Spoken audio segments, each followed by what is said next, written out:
to deal with evidence flowing from the WhatsApp chats of the late Mr. Msibi. So I'll be presenting some evidence extracted on the WhatsApps extracted from the late Mr. Msibi's phone.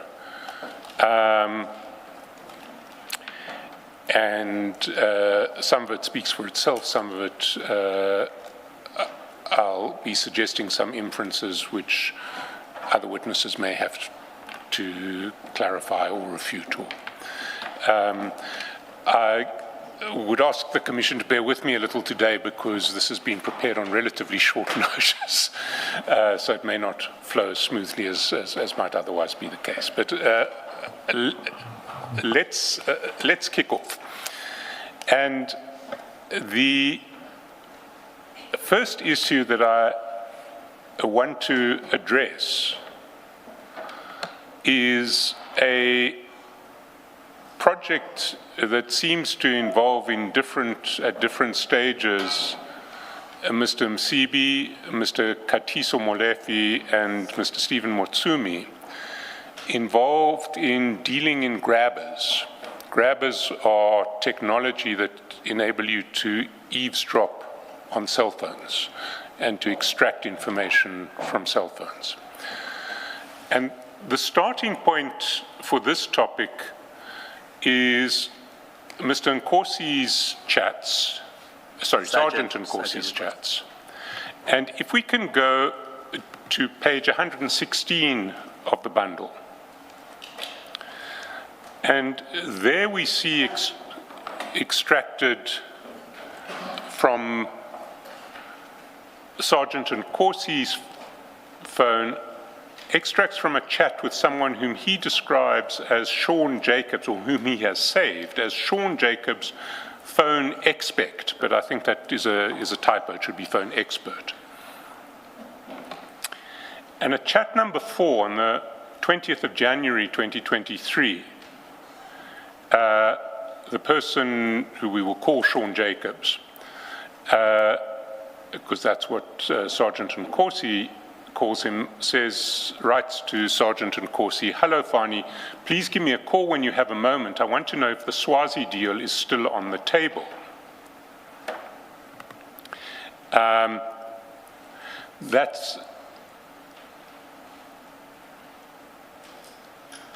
That is from Mr. Jacobs to Sergeant Nkosi.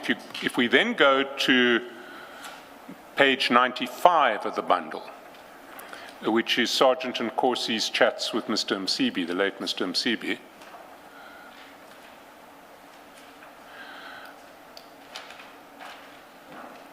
we see in chat number 1 that Sergeant Nkosi, after receiving the message from Mr. Jacobs, forwards a screenshot of that message to Mr. Msibi. And if we go back to 116, we see that on the 23rd of January, Mr. Jacobs says, "Hello, Fani, hope you're well. I have a team coming in for the demo in early February. Let me know if you guys are still interested." And Sergeant Nkosi immediately responds, "Yes, we are." That response, "Yes, we are," comes at 9:12 in the morning. If we go back to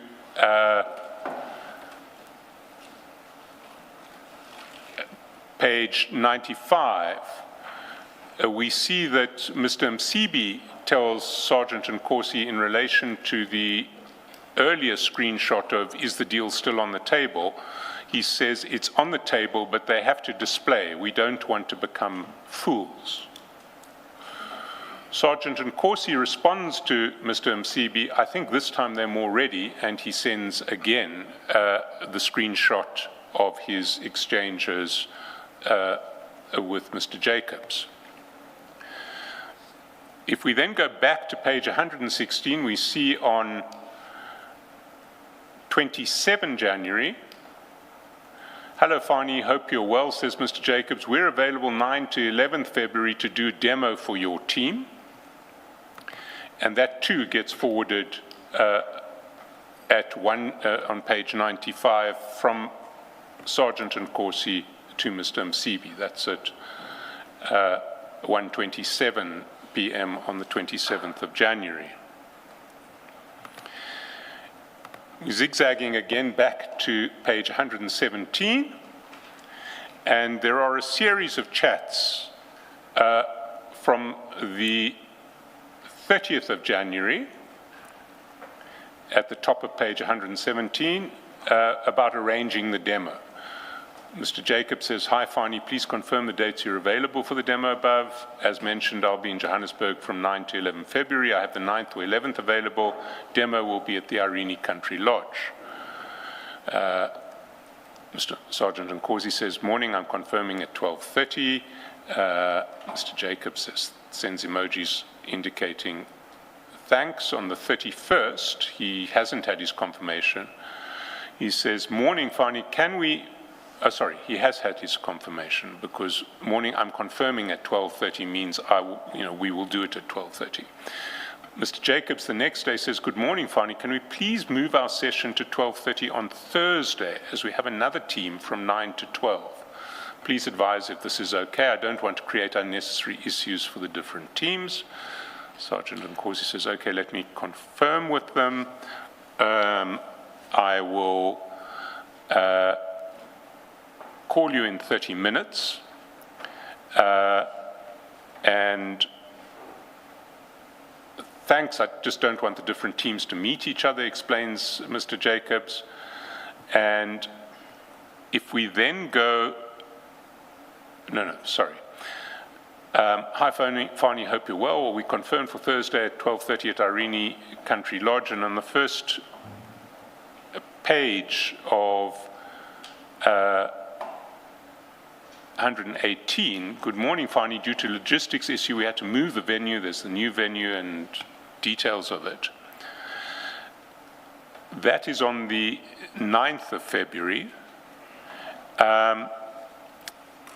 And then comes a very important document. It's in chat number 3. And it relates to the demonstration that is now scheduled for the Thursday, which was the 10th of February. And that document is sent by Mr. Jacobs to Sergeant Nkosi at 7:23, and straight after sending it, he says, Fani, can you put it on a SAPS letterhead, or your agency, you're with, we won't share it with anyone. So Mr. Jacobs is saying, can you put this draft letter on a SAPS letterhead, or if you represent some other agency on that letterhead, we won't share it with anyone. And Sergeant Nkosi says, so I'm signing and then I'll put a stamp. Now, if we go to that document, it is at page 129, and it's an interesting document, the draft document, because it explains what this demonstration is all about. It is a draft that is addressed to the Ministry of Trade and Industry of the Czech Republic. And it's headed Demonstration of Dual-Use Goods in South Africa. Entity demonstrated to, place of demonstration, and it's, Sergeant Nkosi has identified the entity who's going to get the demonstration as the South African Police, Pretoria, South Africa. The demonstrating company is a Czech company called Invasys, and Invasys are a company that specialize in high-tech security hardware and software. People who are going to do the demonstration, authorized people from Invasys, are identified. It says the demonstration will take place at the above address, suggesting that it will take place at the South African Police, Pretoria, South Africa. Throughout the demonstration, the goods will be in the hands of an authorized person, authorized by the SAPS. the following goods will be demonstrated. TELUS, that's the trademark IMSI catcher, with tungsten trademark SWGSM A5/1 and Luna TM MITM mobile. Now, IMSI stands for International Mobile Subscriber Identity. So an IMSI catcher is something that catches a mobile identity. And in colloquial terms, it's a grabber. What it does is it's a surveillance device that mimics a legitimate cell phone tower, cellular tower. And it tricks nearby mobile phones to connect with it rather than the cell phone tower.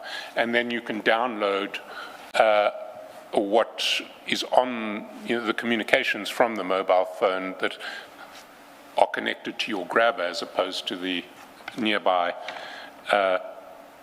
cell phone tower. If we go to page 128, and this is from the Infosys webpage, and it's Infosys advertising its solutions. And if you look under Infosys Mobile 360 trademark, it says the mobile phone is today's primary data access point. How to best access its information is a technical question. Our solutions, TELUS, Luna, Tungsten, all with trademarks, enable you to do it in any way necessary, ground-based, maritime, or airborne. So Infosys is advertising its capacity to intercept mobile phone communications from the ground, from the sea, from the air. And if we go back... Before we go back, I thought you were going to show us where Sergeant Nkosi signs and stamps. Okay. He does in due course sign, but if we go back, it's quite clear in this context that the Czech Republic, having a sense of responsibility in relation to this technology, will not let its companies sell it to anyone they want. It can only be sold to authorized representatives, presumably not just of foreign states, but also of foreign states with whom the Czech Republic is happy to share this sort of technology. If we go back first to the chats with Mr. Msibi, on page 97, we see Sergeant Nkosi shares that draft letter immediately with Mr. Msibi. That's at 8:37 p.m., chat number 2. That's the draft. Mr. Msibi responds to him, that's okay.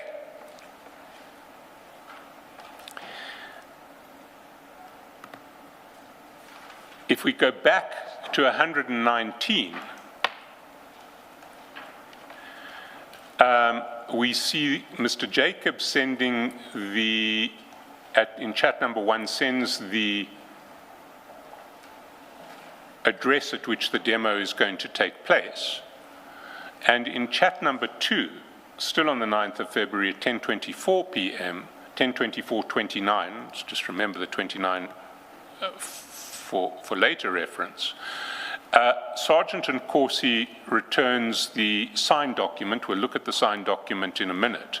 But 10:24:29 was when he returned it to Mr. Jacobs. If we go back to page 97, we see 2 seconds later he forwards it to Mr. Msibi, 10:24:31.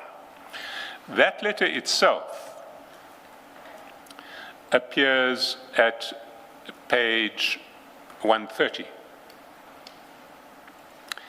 And it is identical to the draft, except that Sergeant Nkosi has now signed it, given his force number, and put a SAPS stamp on it.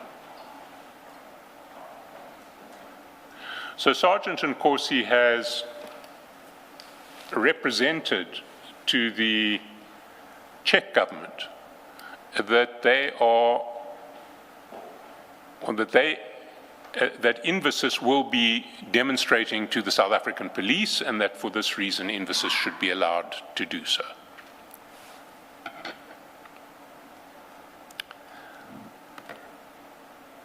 If we go back to page 119,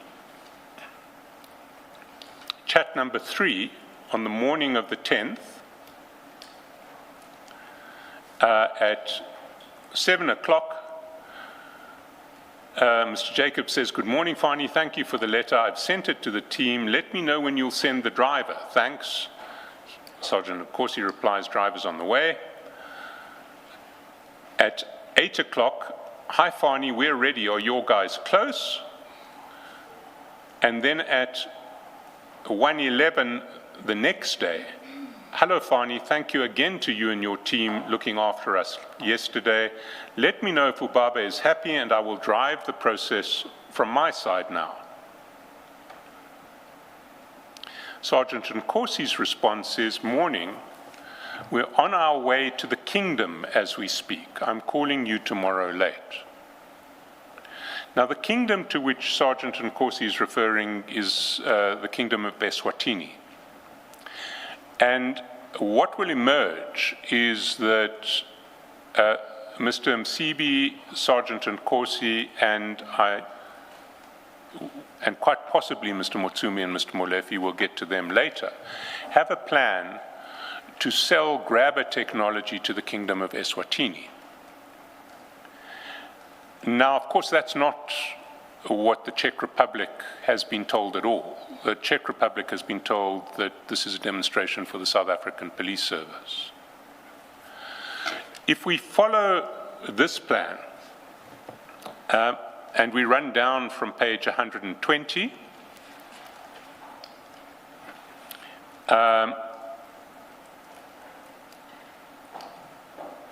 chat 1, Mr. Jacobs says, "Thank you, sir, I'll be available for you." Chat 2, Sergeant Nkosi is responding to that earlier message, which is, "Let me know if Ubaba is happy," and he says, yes, he's happy. And then the process continues. If one goes to page 121,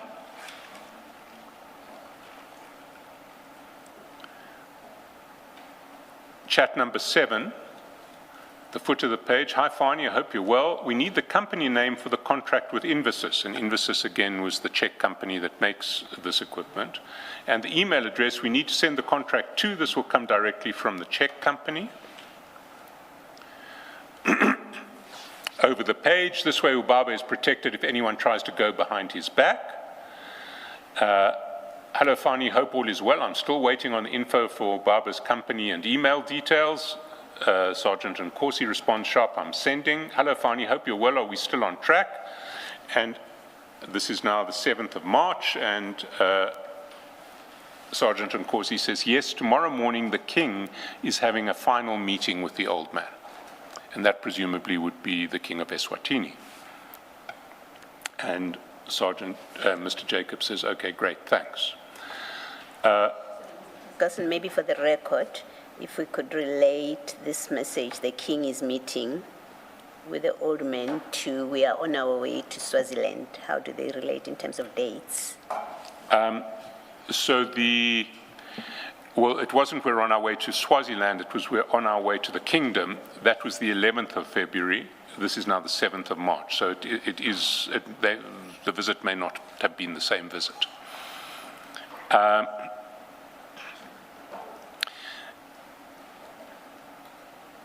While this was going on the 27th of February, so the request for company details, if we go back to 99,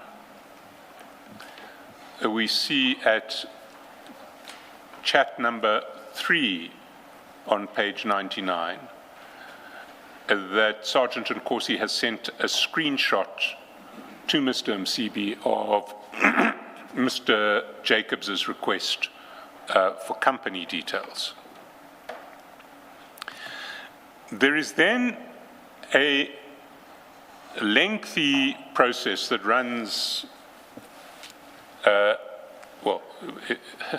it's concentrated in March, but then it starts dribbling out all the way through the rest of 2023. starting at the top of 123 on the 14th of March. Hi, Fani, my friend, hope you're well. Do you have any updates? And the response of Sergeant Nkosi is, old man is coming back tomorrow morning from Swaziland. I'm sure we're going to move forward from tomorrow. We'll call you when I'm with him. The next day, at 5 p.m., Mr. Jacobs sends Sergeant Nkosi a link, which is no longer active, but reading the link and the message that follows. It is an automated Adobe document which will generate the contract that Infosys once signed.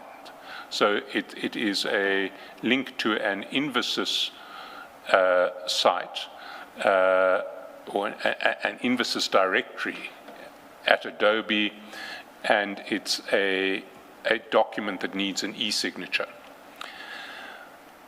Below, Mr. Jacobs explains, hi Fani, can your lawyer please fill out this form, then we will generate the exclusive contract for Swaziland. 2 days later, hello Fani, hope you're well. Did you share the link with Ubaba's lawyer? No response. 20th March, hi Fani, any updates? Still no response. 21st of March, hi Fani, please advise if your guys had filled in the info for the link I sent. Without this, we can't send you the contract, and I don't want it to seem as if we're holding up the process. 22nd of March, hi Fani, hope everything's okay, please advise. Finally, there's a response from Sergeant Nkosi, got it sorted. Mr. Jacobs says, thanks, once they fill it in, they will get the contract. 24th of March, hi Fani, was the link completed? We haven't received any confirmation that the link has been filled in. 12th of April, hi Fani, I hope you're well. I was supposed to come to Joburg this week, but I'll have to postpone to next week. Please advise Ubaba. And Sergeant Nkosi says, okay. A few days later, hi Fani, I hope you're well. Just a note from our side, it seems that Ubaba's lawyer has not completed the link as it is, and it's now becoming embarrassing as the international company will not take us seriously. Please advise how we resolve the matter. Hello Fani, hope you're well. Is the deal for Swaziland still happening?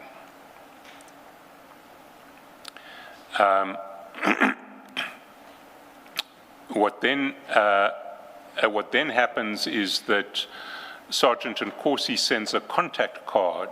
All of this is now the 23rd of May for Mr. Jacobs to contact Mr. Msibi directly. Nothing then happens between the 8th of May and the 23rd of May and the 18th of August. Mr. Jacobs is still trying on the 18th of August. Hello, Fani, hope you're well. Did you forget about me?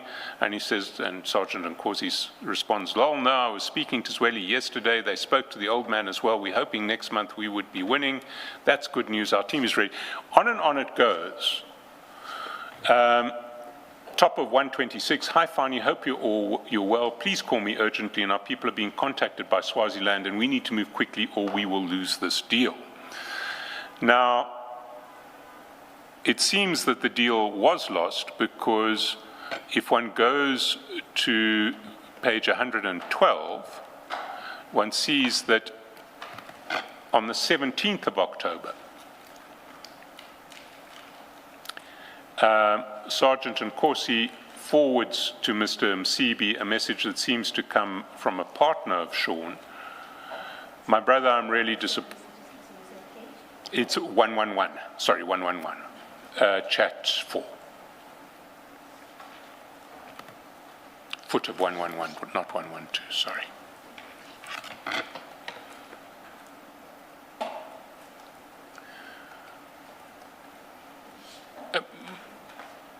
My brother, I'm really disappointed about how things worked out on the Kingdom deal. 1 minute things are coming together, the next minute all of you are quiet. Shane, I think that should be Sean, or maybe Sergeant Nkosi has the name wrong and it's Shane, not Sean, tries to call you, but he never gets hold of you. I also tried to get hold of you, but you never come back to me. You know, there's so much more work we wanted to do with you. We have many solutions that are in demand by governments, but we want to do this deal first before we can introduce other solutions. I take it this deal is off now. And that's the last that we see of that deal. But what we do see is that in parallel with this process, Mr. Msibi, Mr. Motsumi, and Mr. Molefe are exploring other options. And that story starts on page 196.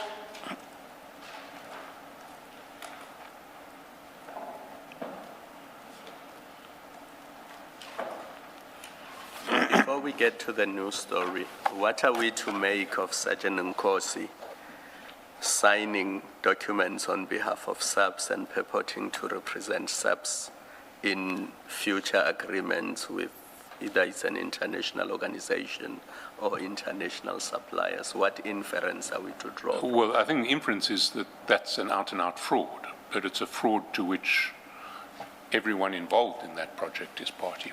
Everyone involved in that project with knowledge of Sergeant Nkosi's letter was also involved. But the only people that we can identify in that regard are Mr. Msibi, who's no longer alive, and Shane or Sean. We don't know who else was aware of this. We don't even know whether the Czech company were aware of who they were dealing with. Because my concern, we're talking about a grabber here.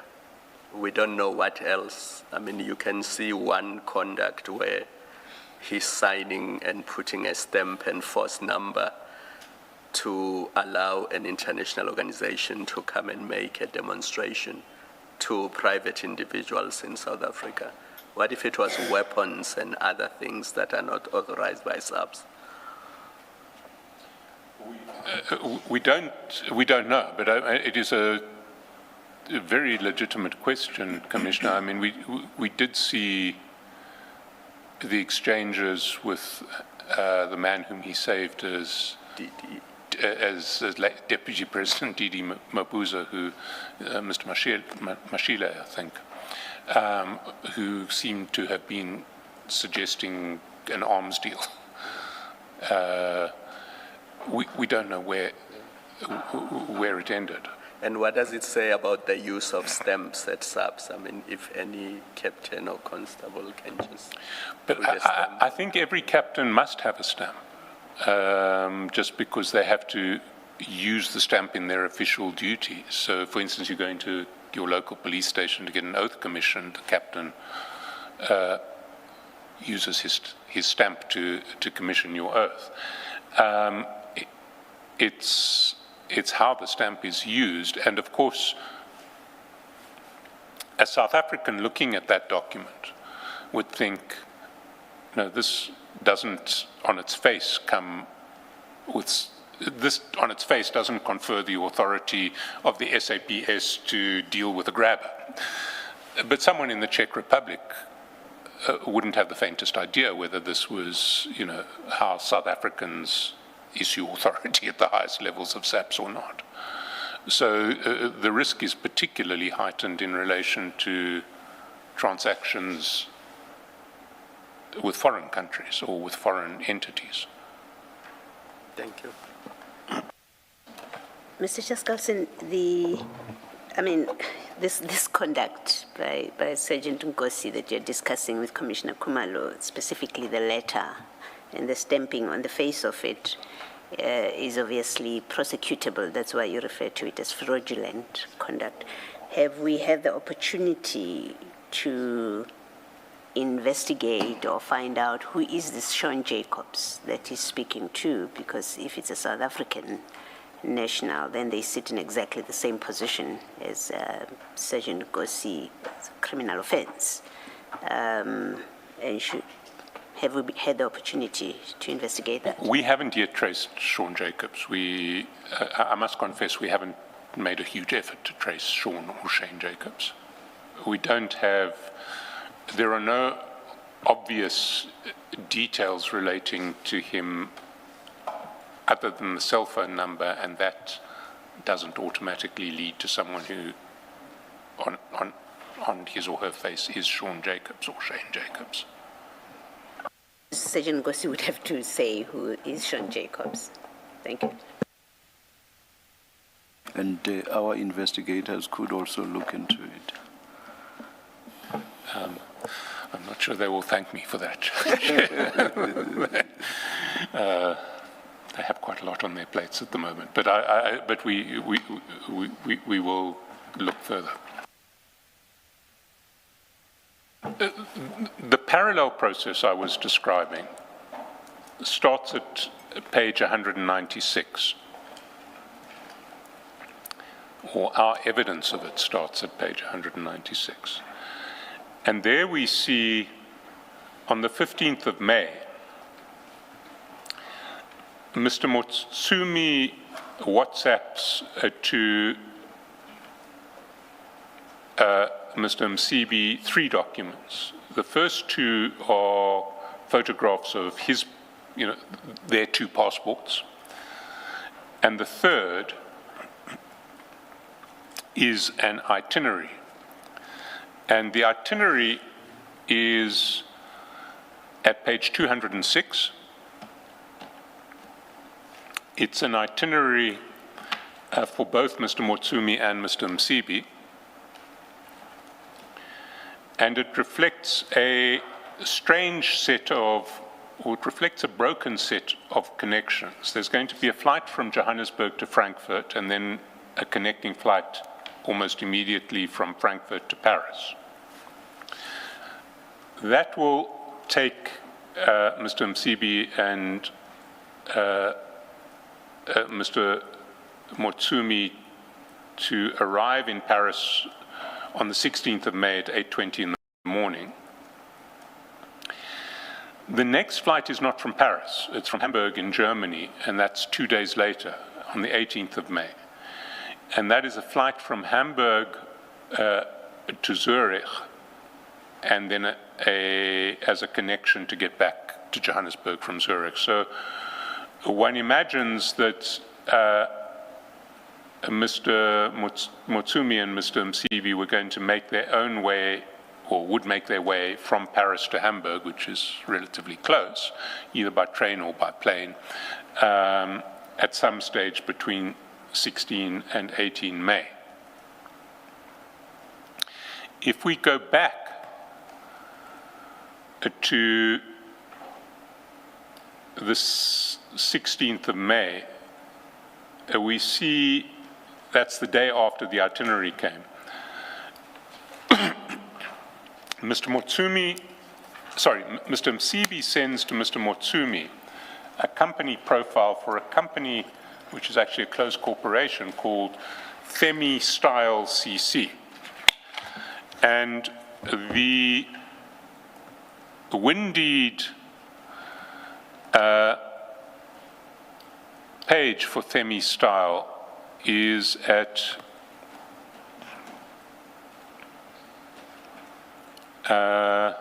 page 347. And we see from 347 that the only director of Themi Style is Mr. Msibi himself. And according to the history of the reflected on the Windeed search, there's never been any other, sorry, it's a CC, the only member. He has always been a member, and then after the conversion into PTY Limited, the sole director. So he was the sole member, then the sole director. If we go back to the profile of Themi Style, we see that at page 208. And that profile first reflects that the directors of ThemiStyle are both Mr. Msibi and Mr. Molefe, not Mr. Motsumi, but Mr. Molefe. That doesn't appear to be correct, at least not in terms of the CRPC records. CRPC records just reflect Mr. Msibi, but Mr. Molefe's appearance on this document is significant in its own right. Then it says the company vision to be the #1 trusted intelligence security services provider in Southern Africa and beyond. Its mission, over the page, to provide security services through protecting clients' valuable assets through preventative protection services, private detectives and investigators, consulting, technical surveillance, digital polygraph, and covert operations. There are certain core values set out, including integrity and professionalism. And then the background. ThemiStyle is a security consultant company whose primary objective is to offer technical support, advice, training, report compilation, and procurement of needed security systems. We ensure that state-owned assets are up to date with the latest security systems, tools, trends, and technology. We further identify and eradicate potential security threats and act as an agent who shall be capable of negotiating and entering into agreements on behalf of companies. Over the page, there are certain services that ThemiStyle advertises: improved security management, improved risk management, provide secure security systems, provide cross-border security detail, specialist security training, improve on reported security test results, analyze security systems and measures, improve design, implement and monitor all security protocols, policies, and procedures. So ThemiStyle is presenting itself as a state-of-the-art high-tech security company with surveillance capacity, and as a company that provides services to the state. We ensure that state-owned assets are up to date with the latest security systems, tools, trends, and technology.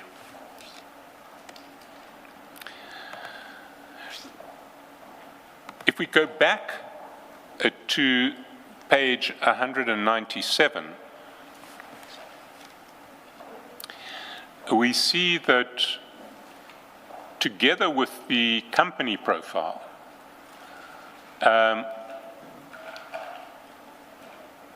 Mr. Msibi forwards to Mr. Motsumi an email, and that email is at page 211. Sorry, it's the first chat at the top of page 197 where the email's forwarded, but the email itself appears at 211. And the email is an email that is on an email whose default is German, because it says at the top in German at 15 May 2023 at 2020, Nokotula Ngumalo wrote, but it's in German, not English. And Ms. Ngumalo says, "Dear Stefan, please find attached registration documents," and you'll see at the bottom of the email is a CRPC form for ThemiStyle, confirming Mr. Msibi as the director of the company. Mr. Motsumi is a trusted partner in the business, and bear in mind that this is with a view to the itinerary that we've just seen that has a stop in Hamburg in Germany, and which involves Mr. Msibi and Mr. Motsumi. Please be assured that they both have the capacity and mandate to conduct business on behalf of the company, so Mr. Motsumi too can represent ThemiStyle.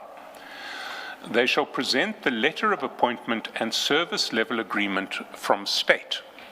So they are purporting to have a service level agreement from a state.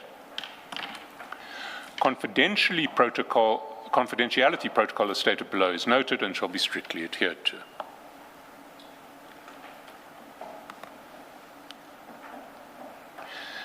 Now, again, we have a situation where a European dealer, and we will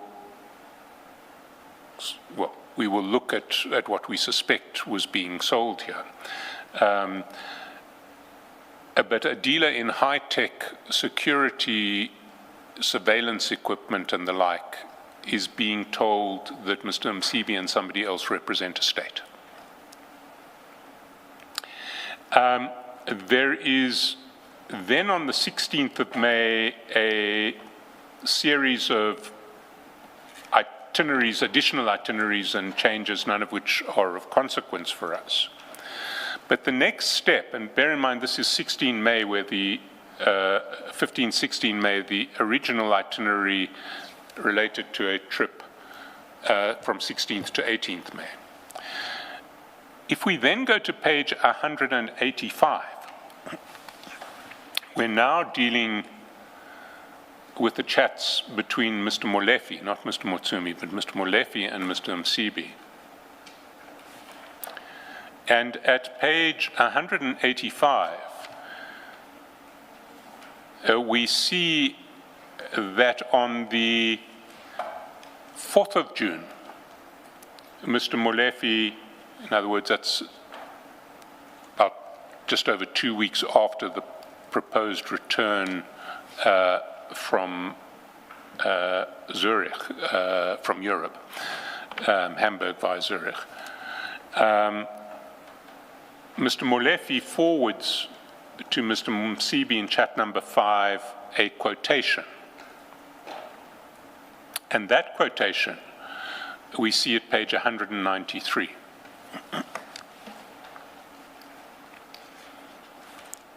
And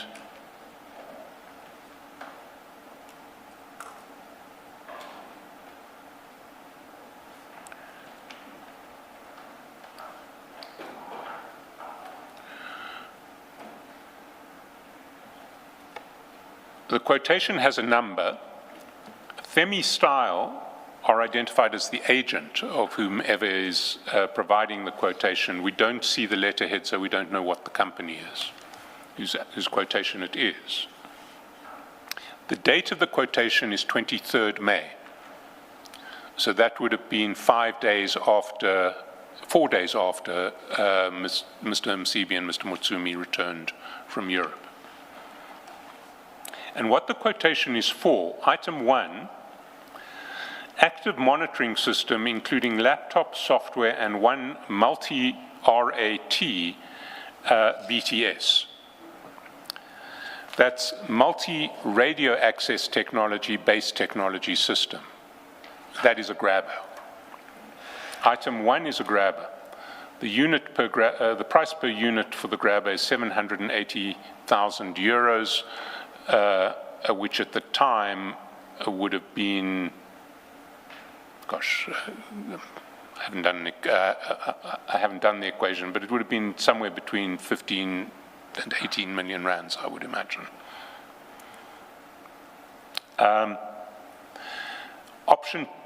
Optional, 2 multi-rat BTSs. So you could have an additional extra set of grabbers which would come at 150,000 per unit.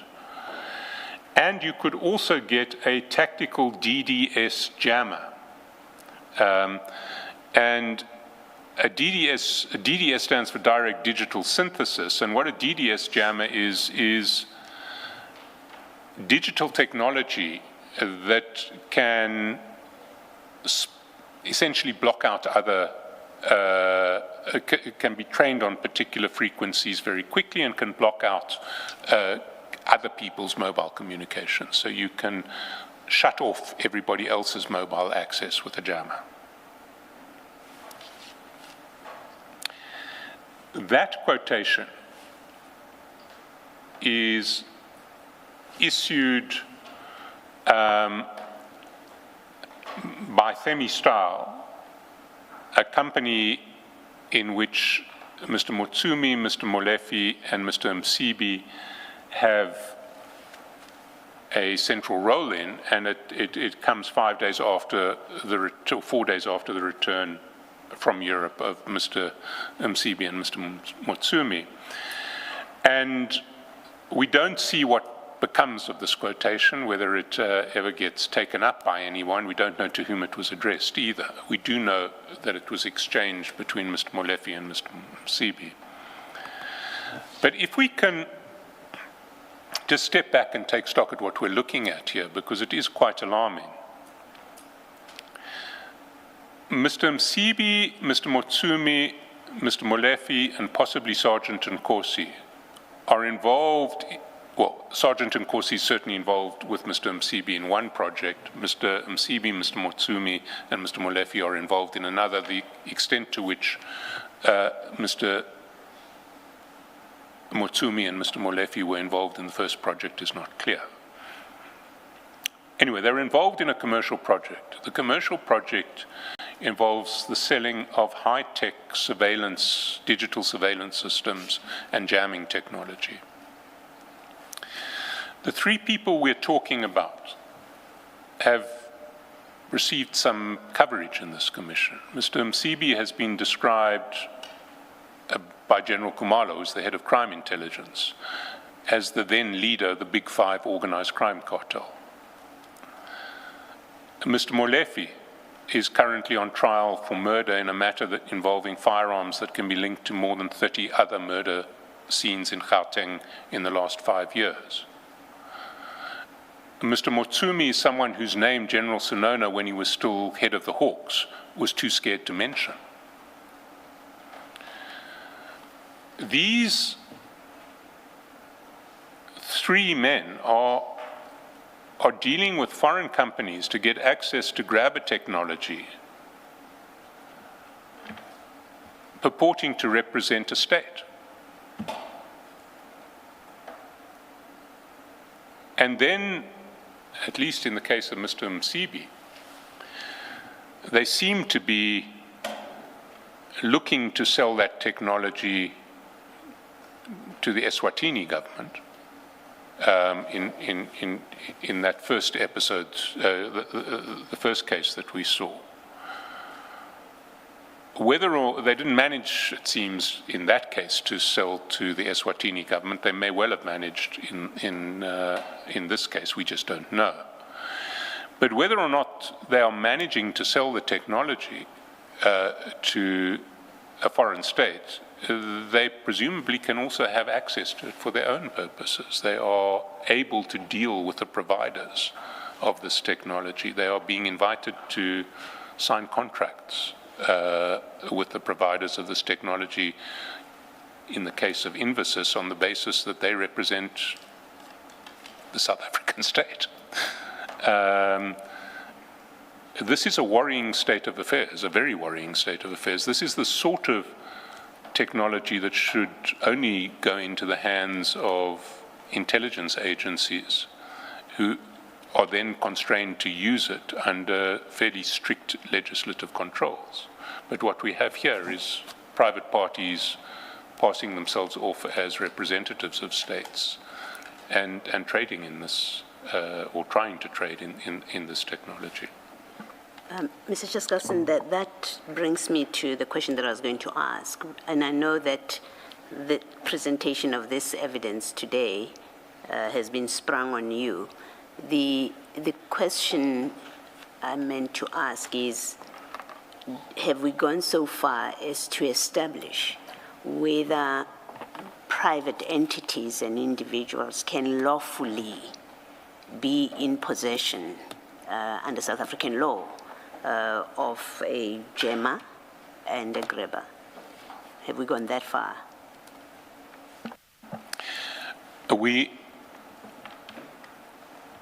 A jammer I can't speak to. A grabber, I can say with some confidence, is not something that any private entity ought lawfully to be entitled to use, because digital surveillance, interception of communications, which is what a grabber is for, is something regulated by statute, which requires judicial warrant. and judicial warrants are not given to private parties to intercept communications. Are we able to get that on affidavit from a witness who's part of the government or intelligence agencies? I will look into it, and we will, one way or another, we will establish this point. It may be a simple issue of law, having regard to the interception. I think it's called the Interception of Communications Act. But I'm concerned about the types, because it may be that some are regulated and therefore members of the public are not or should not be able to access them. But some devices may be allowed for use by private entities, mobile companies, and other people. So if we can just get that clarity from somebody who has knowledge of these kinds of things, to avoid having to burden you with the answers. No, we will certainly get an expert in the field to explain this all to us. We don't want to force you to do research and give us answers. If an expert is able to provide us with an affidavit, then I think that should suffice. We will ensure that it's done.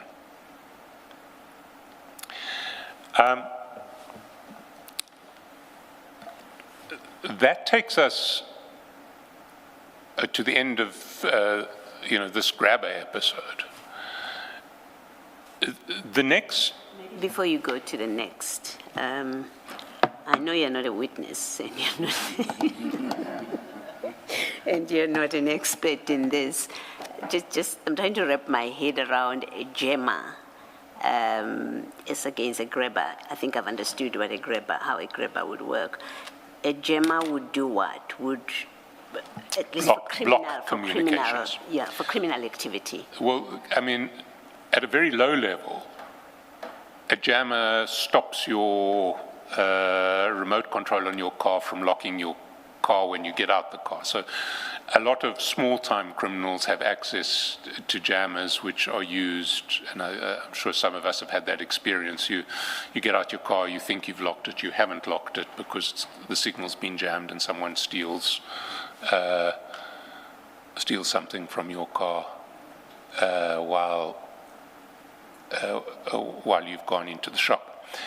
At a much more grand scale, what a jammer can do is block communications, can stop people communicating on their cell phones. It essentially can block communication that depends on operating at particular frequencies. It could block law enforcement from listening in. Certainly on, yeah. Thank you.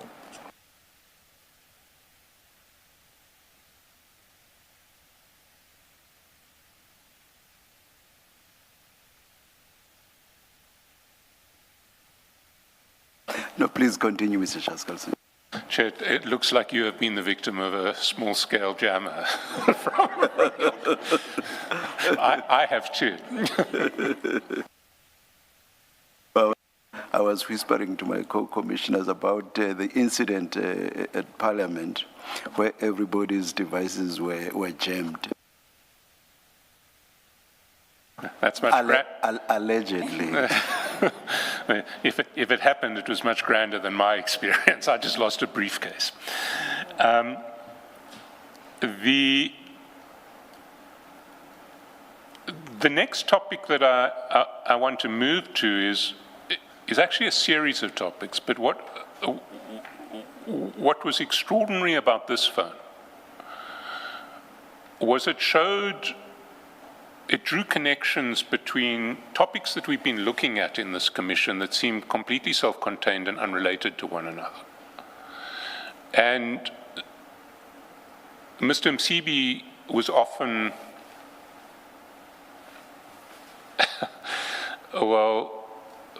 crossing over in relation to people involved in one aspect of our investigation and people involved in another wholly separate one. So let's take as our start, Carneylinks, the tobacco manufacturer whom we came across in the context of General Khan's communications, who pleaded guilty to schemes essentially to defraud SARS, didn't plead guilty, admitted. They weren't ever taken to a criminal court. Admitted to schemes, fraudulent schemes to defraud SARS of tobacco taxes, and whose director, Mr. Sayed, was in close contact with General Khan and appeared to be trying to rig tenders with General Khan through the COVID period. If we go to page 5, we see communications between another director of Carneylinks, Mr. Kyle Phillips, and Mr. Msibi. And we see a connection between Carneylinks and Mr. Msibi. And what we see in these chats, we see a number of things, but essentially what we see is that when Carneylinks gets robbed, they call up Mr. Msibi to sort it all out and find out who's robbed them and get their stock back. And if we go to page 5, we see that on the 26th of February, Mr. Phillips writes to Mr. Msibi, "Hey, Papa Joe, thanks for sorting out. Just tell us where to collect, but please ask if they can recover the firearms as well." So in this theft, which we will see, is a theft of stock. Firearms seem to have been... Papa Joe is who? Mr. Msibi, Jotham Msibi.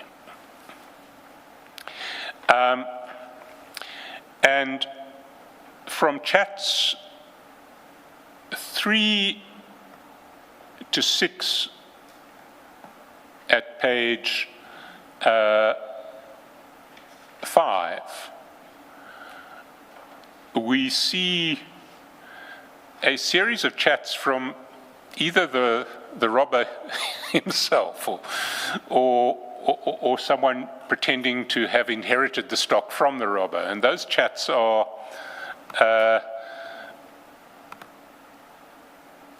hang on, unfortunately I've lost my reference. So those chats get increasingly desperate now that the robber understands that Mr. Msibi is onto the job. So they start at page 22.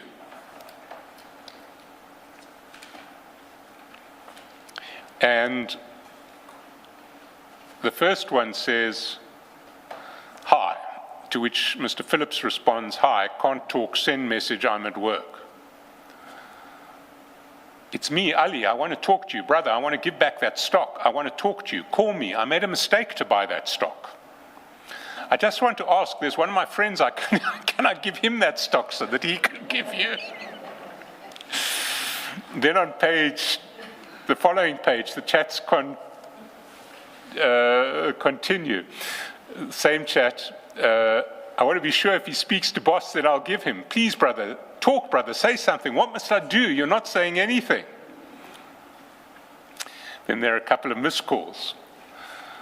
"Talk to me only for a minute." And the response is, "Send the stock at our factory." "Just talk to me on call, please, for 1 minute." So whoever Ali is, whether he's the robber or the purchaser from the robbers or somehow otherwise linked to the stock and the robbery, he is desperately wanting to make it better.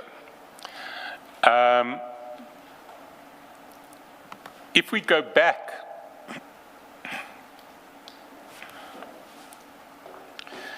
to the chats,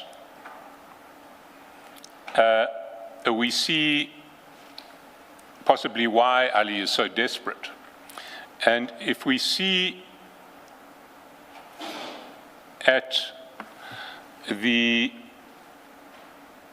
chat number 2, Mr. Phillips says, "Hey, Papa Joe, the guy's been contacting my guys. I said they must deal with you if you don't mind. Thank you for all your help." And Mr. Msibi responds, "Hi, Kyle. He spoke to me yesterday at night. He told me the cigar is on your street next to your factory, but he promised to come. I'm also waiting. It's okay as long as he brings back the stuff." Yes, his name is Ali. That's the name he gave me. And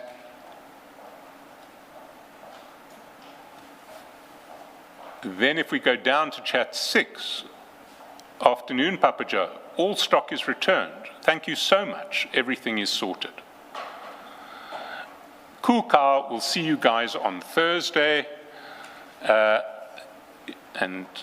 Phillips responds, we're now on the 1st of March. You're the man. And Mr. Msibi says, cool, we'll not stand out when you guys have got this problem. We'll try to assist where I can. So Mr. Msibi is saying, when you've got this sort of problem in the future, I'm here to help you. We go all the way down to page 11, and we're now on the 6th of June. And Mr. Phillips in chat number 2 says to Mr. Msibi, Papa Joe, I'm so sorry. I think I had one vodka too many last night.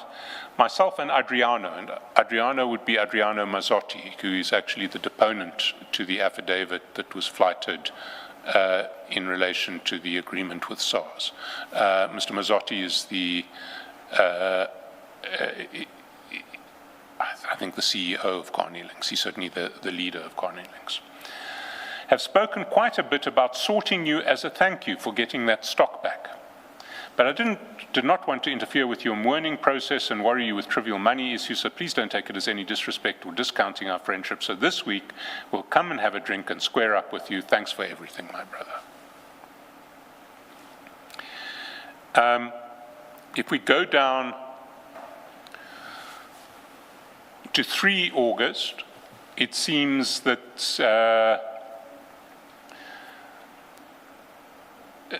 Mr. Phillips had another occasion to call on the assistance of Mr. Msibi. It's now page 14, chat 3. 9:34 p.m. Mr. Phillips writes to Mr. Msibi, your soldiers arrived. I owe you, my brother. Mr. Msibi says, cool. And next chat. I'm sorry, I had to say they didn't know who they were fucking with. Your boys were brilliant. Thank you again so much, my brother. So it seems that there was some sort of arrangement between Carney Links and Mr. Msibi that when Carney Links got into, or when there were thefts or robberies at Carney Links, Mr. Msibi helped them out. There is a curious exchange on the 22nd of October, it's at page 16, and I must confess, but because this was sprung on us on such short notice, we don't have the complete explanation of this exchange. We will look into it and come back to you. But if we go to chat 5, Mr. Phillips says to Mr. Msibi, how are you, my brother? Do you know anybody wanting red water with capital R and capital W, 25-litre drums? Now, we've been given a whole range of possibilities as to what red water may refer to. The one most likely possibility, and I'm not saying that it is, but the most likely possibility is water used by zamazamas, water with mercury in it that is used by zamazamas in part of the artisanal gold refining process. But it may well not. There may be an innocent explanation for red water. We might ask Mr. Phillips. How are you, my brother? You know anybody wanting red water, 25-litre drums? Mr. Msibi responds, hi, my brother. I'm out of South Africa. On our side, we're strong. In other words, we don't need red water. But we'll check who might take. Have a great one, my brother. And then later on, no stress, my brother. Looks like it was sold. So the red water seems to have found a buyer. Then, if we go down to 21, We see another request for assistance from Mr. Msibi in relation to an armed robbery. Morning, Papa Joe. Brother, I need your help. That same guy, Ali, arranged an armed robbery at our other factory, or at Wadeville. The security guards were in on it. Obviously, my people are now hunting high and low, but I know that one call from you will sort everything out.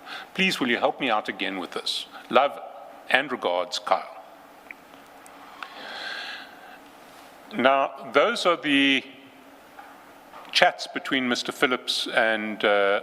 Msibi that I wanted to refer to, but what struck us as significant in this regard is we had seen no links whatsoever between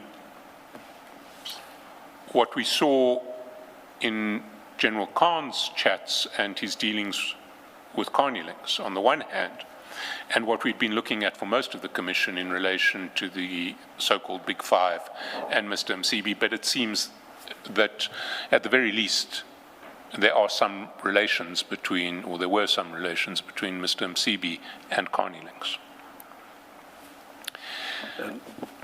Yesterday, in his testimony, Mr. Madlanga explained how he got to know quite a number of people, and he said he met most of them at Mr. Msibi's farm.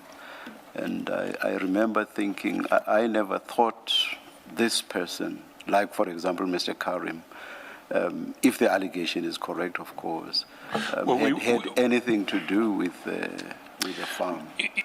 Quite a number of people. Indeed, we will get to, there are a whole series of unexpected connections that we see here. Mr. Karim is one of them. His joint venture with Ziggy Investments and Transnational Coaches is dealing with Mr. Msibi. We'll come to it later. But the next one is possibly another unexpected link, but albeit through someone who we have already seen linked to Mr. Msibi. It's a link between Mr. Msibi and Ekurhuleni, which certainly we weren't expecting. But if we go to page 141, we see that Mr. Msibi appears to have used Mr. Nxumalo, who is someone who we previously have met in connection with Mr. Msibi, to rig a tender for him at Ekurhuleni. And if we start at page 141, chat number 3, we see, and these are chats between Mr. Msibi and Mr. Nxumalo. We see at chat number 3, this is now the 26th of April 2023, that Mr. Msibi sends to Mr. Nxumalo a chat where he says the following: 1, Camproc Pty Limited. 2, Project Management Unit for BRT project. 3, the Project Management Unit contract is funded by the National Department of Transport through the City of Ekurhuleni. 4, the project management contract is under the Department of Transport and Fleet Management in the city. That's the 26th of June. On the 30th of June, Mr. Nxumalo sends anniversary greetings. Sorry, this is 26th So 30th of April. April. Sorry, April. Sends anniversary greetings to Mr. Msibi. Mr. Msibi thanks him and says, have you spoken to Jose, please? And the Ekurhuleni issue, please let me know. So Mr. Msibi is very interested in the Ekurhuleni issue. Mr. Nxumalo responds the next day, hi Ndlondo, please give me until Tuesday, all will be well. Please send Camproc's number. In other words, I need a number for Camproc, which is the company that you described. Then on the 5th of April, the 4th of May, Mr. Msibi sends a number. And unfortunately, I don't think that we have in the bundle that contact card. We'll get it put into the bundle. That contact card, the number is for Nokuthula Nxumalo. who we remember was the one dealing with Stefan in Germany in relation to the trip, presumably to look for grabbers for Themistyle. Underneath, having sent Ms. Nxumalo's number to Mr. Nxumalo, Mr. Msibi says, "Hi there, have sent you the number, please follow up. Can I send Galito to pick up as agreed, son?" And Galito, we know from earlier on, is Mr. Sibanda, who worked as a cook for Mr. Msibi.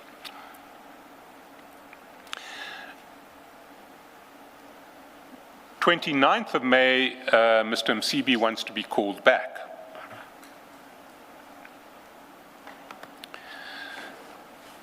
And the next development is the 13th of June, and that's on page 143. And there,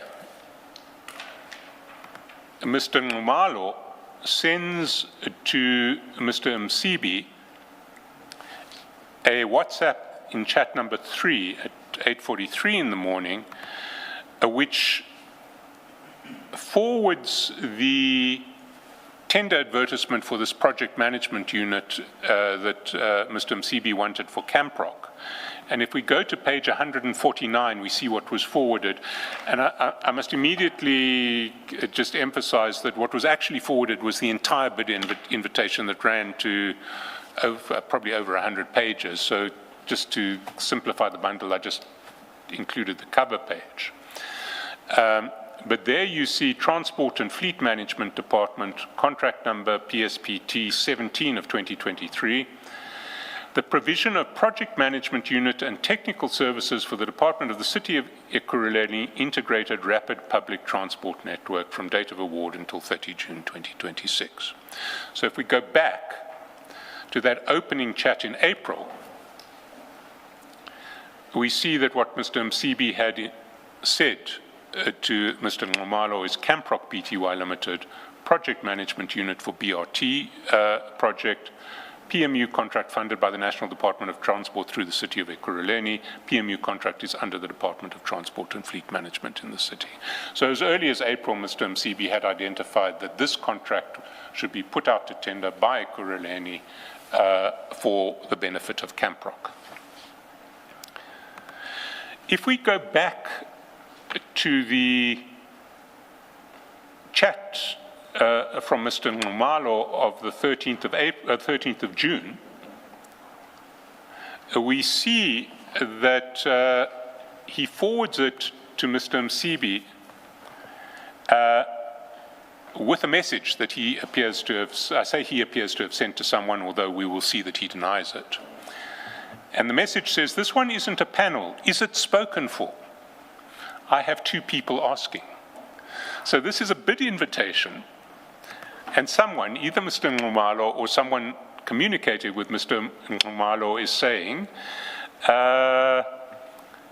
is this one spoken for?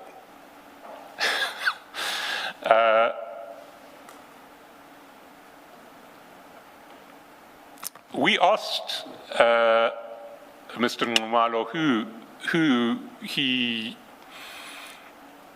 we assumed he had written those words, and if one goes to page 170, paragraph 2.4, we'll see that the question that we asked Mr. Nxumalo in this regard, and the question was, full details of the person to whom you originally wrote, "This one isn't a panel, is it spoken for? I have two people asking," appearing in the WhatsApp message that you forwarded to Mr. Msibi on 13 June 2023 at 8:43, and we attached the message. The response that we got is at page 175 and is, with respect, rather evasive. It says the following, paragraph 14. The message referred to in paragraph 2.4 of the notice reads, "This one isn't a panel. Is it spoken for? I have two people asking." It appears that item number 3 of the extract attached to the notice is Annexure B, dated 13 June 2023 at 8:43, and is accompanied by an image of the document. The document appears to be the bid document for contract PSPT 1723 issued by the Transport and Fleet Management Department of the City of Ekurhuleni for the provision of a project management unit and technical services for the development of the City of Ekurhuleni integrated rapid public transport network. A copy is attached here to as ZN2. Thus far, Mr. Nxumalo has told us nothing other than what we told him. I identified the contract by conducting an internet search of the contract number for the purpose of preparing the statement. I had no independent knowledge of it, he says. Well, he emailed that bid invitation to Mr. Msibi on that day. I have no recollection of the circumstances in which it came to be sent, and I'm accordingly unable to identify the person to whom the words were originally addressed or from whom I may have received them. If this message is true, if the statement is true, it is truly staggering that Mr. Nxumalo is dealing with people who send messages purporting to rig tenders on such a frequent basis that he can't remember this one. 17, I record for the Commission's assistance that item 3 of the extract is marked incoming, whereas the notice proceeds on the basis that I wrote those words and forwarded the message to the late Mr. Msibi. It was incoming for Mr. Msibi. I do not believe that this proposition is correct. If the message illustrates that it had been forwarded to the late Mr. Msibi, then it would be on the basis that I had received the message with the aforesaid question and thereafter forwarded the same to the late Mr. Msibi. So he says, well, maybe somebody else wrote those words, but I forwarded them to Mr. Msibi. Additionally, I dispute I was the author of the aforesaid message, as it's not my manner of typing. I do not use abbreviations such as PPL in the normal course. As indicated, I cannot determine with certainty who would have sent me the aforesaid message and the context in which this would have been shared with me or the late Mr. Msibi.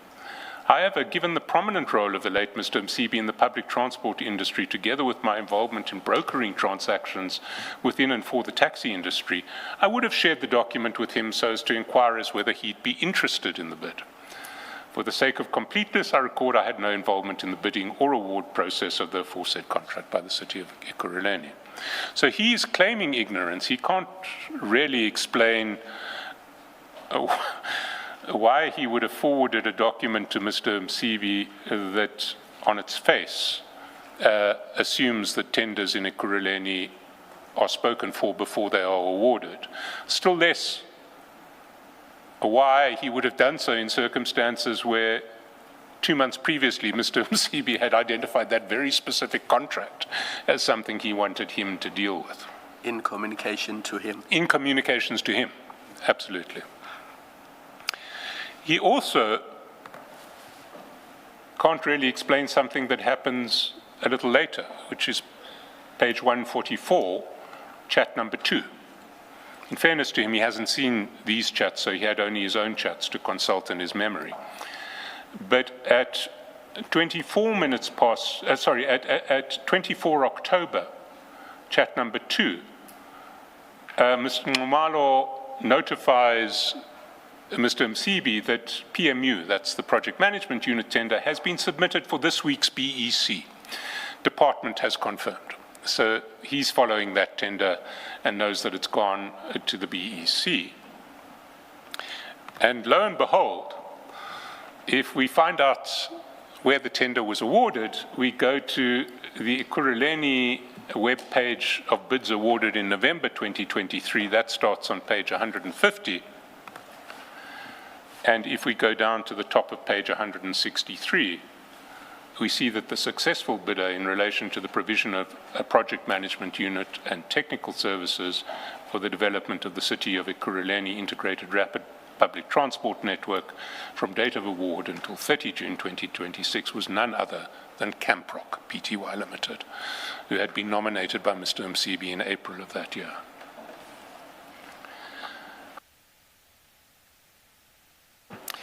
There is one further issue to address in relation, one possibly two, in relation to this tender. It's a chat on page 143. Taskelson, who owns Camp Rock? And here I must actually fess up and say that in my rush to get this stuff together, I haven't actually, we can do a wind deed search, we'll have that after tea. But those would be public documents. They are It's a public matter of documents. just adding them to the bundle. It's a Sorry, matter of just adding them to the bundle. indeed, we will do so.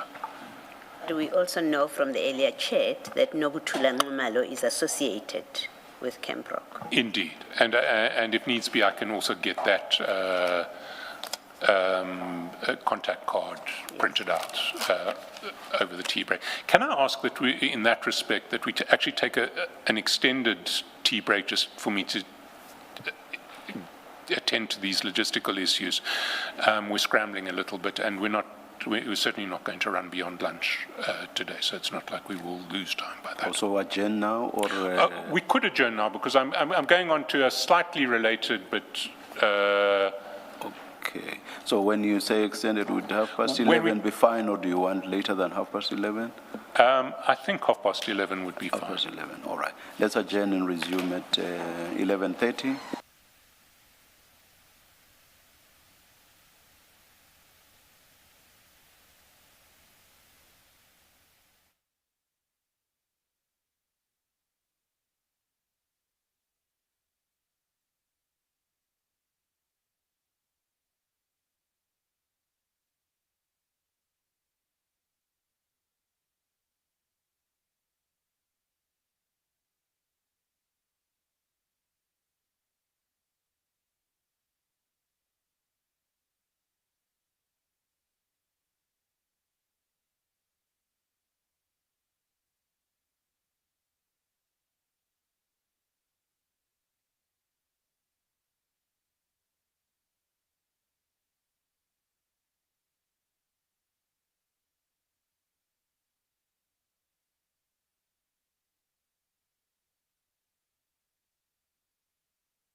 One, I know it's very unusual for us to be late, so please don't be in such shock.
1, 2. All right, it's 11:44. We are ready to resume. Please make sure that your devices are off. And again, apologies for the slight delay. Thank you.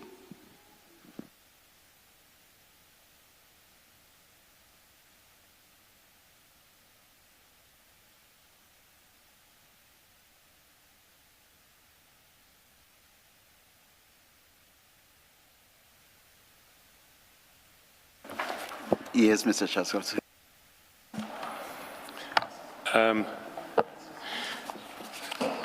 Chair, first of all, apologies for the delay, but we have found some supplementary documents, and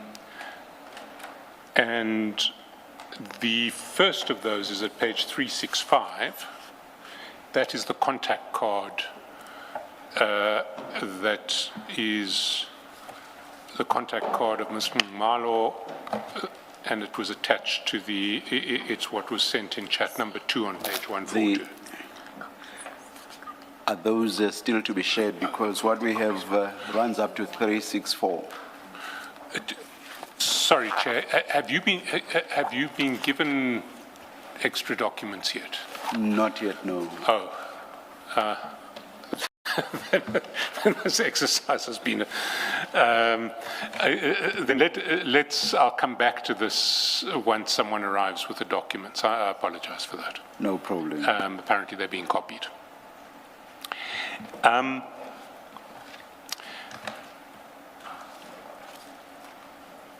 There are a range of follow-up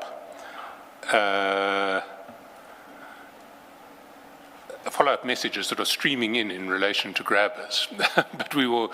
I don't think I'll try and deal with them on the fly. We'll get an expert to put a statement in, but everybody is telling me emphatically that no one may possess, use, sell anything in relation to no private person may do anything of that nature with a grabber.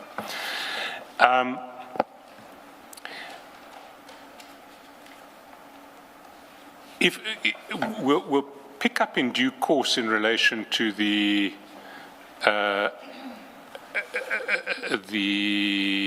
documents relating to Ms. Malo and also to Mr. Adams, Mr. Jacobs. Sorry, do you want to find out if those are the documents? They are indeed. So Yes. let's quickly distribute them. Have they been punched?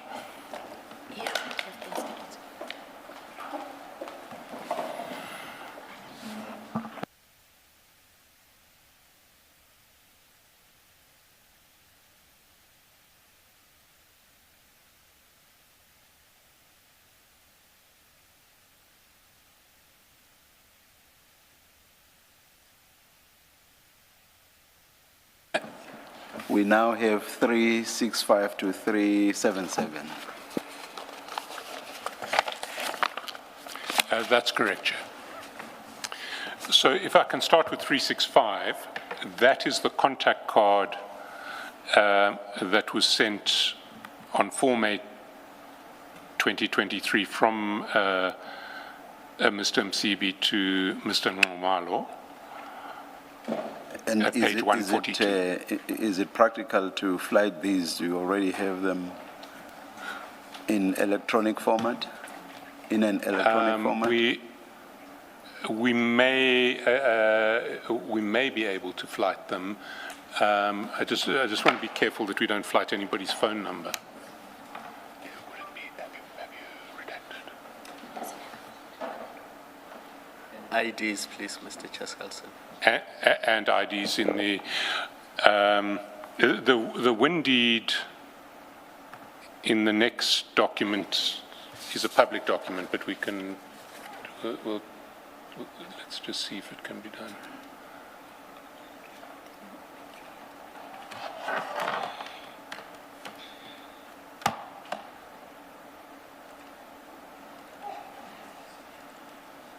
Or you could move on to something else whilst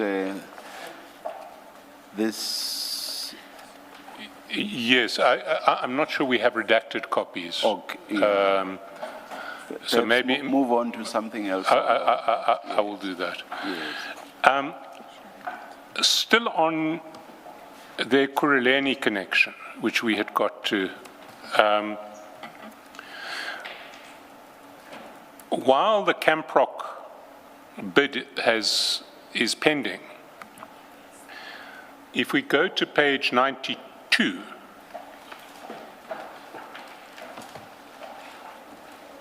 we see that at chat number 4,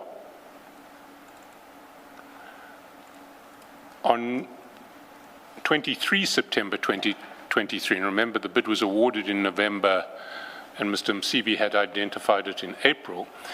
On the 23rd of September, chat number 4, Mr. Motsumi sends a contact card to Mr. Msibi, and that contact card is at page 93. And again, just check that it's redacted.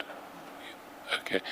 It's the contact card for Ms. Mashazi, who was then the city manager of Ekurhuleni and who has appeared before this commission and whose connection with Mr. Msibi was previously unknown.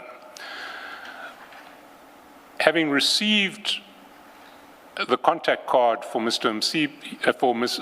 Mashazi, Mr. Msibi then on the 25th of September called her. That's at page 26.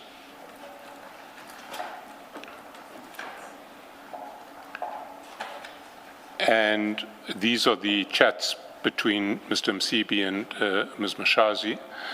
And at the top of page 26, you'll see there was a call on the 25th of September at 12:53, to which Ms. Mashazi responded, "Thanks, Baba," at 12:59, and Mr. Msibi said, "Cool, Sesi," at 1 o'clock. Obviously, we don't know what that call was about. There is another issue where we were hoping to get some clarity from Mr. Nxumalo,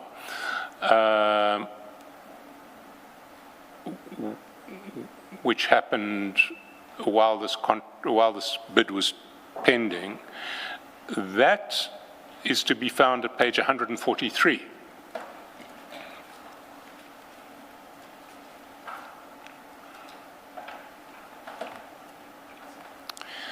And you recall that at the top of page 143, well, near the top of chat number 3, there was the message from Mr. Nxumalo to Mr. Msibi. This one isn't a panel. Is it spoken for? I have 2 people asking, and then the front page of the tender.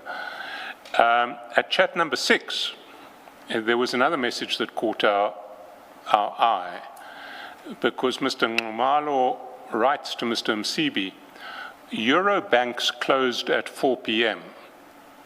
We've locked the trade, so she will receive 46,256 euros and 98.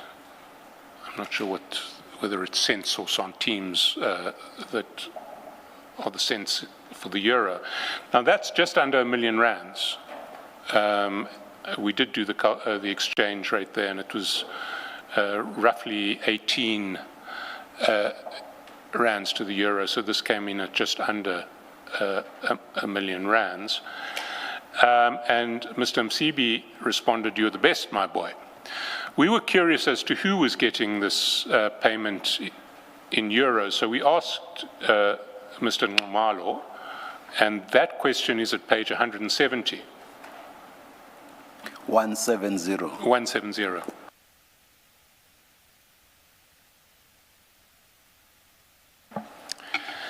Where we asked for the full details of the person whom you refer to as she in your WhatsApp message to the late Mr. Msibi on 19 August 2023 at 10:26, when you stated Eurobanks closed at 4 p.m. We've locked the trade, so she will receive 46,256.98 first thing on Monday.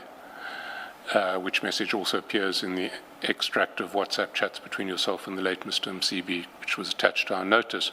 Unfortunately, if not unsurprisingly, Mr. Nxumalo couldn't help us. His answer was at page 177. Paragraph 21. The message referred to in paragraph 2.5 reads, Eurobank's closed at 4 p.m. We've locked the trade, so she will receive 46,256.98 first thing on Monday. It appears that item 6 of the extract dated 16 August 2023 and is likewise marked incoming. I have no recollection of this message, of the trade to which it refers, or of the person referred to as she. I'm accordingly unable to furnish the details sought in paragraph 2.5 or 2.6. At best, I simply recall that the late Mr. Msibi had dealings in foreign countries, the intricate details of which, however, I have no personal knowledge. Should the Commission be in possession of further material relating to this message, including any further portion of the chat extract, I request it be furnished to me, and I undertake to supplement this statement promptly upon receiving it. Well, we haven't written back to Mr. Nxumalo yet, but he's now seen what we know in relation to this trade, and maybe it might jog his memory.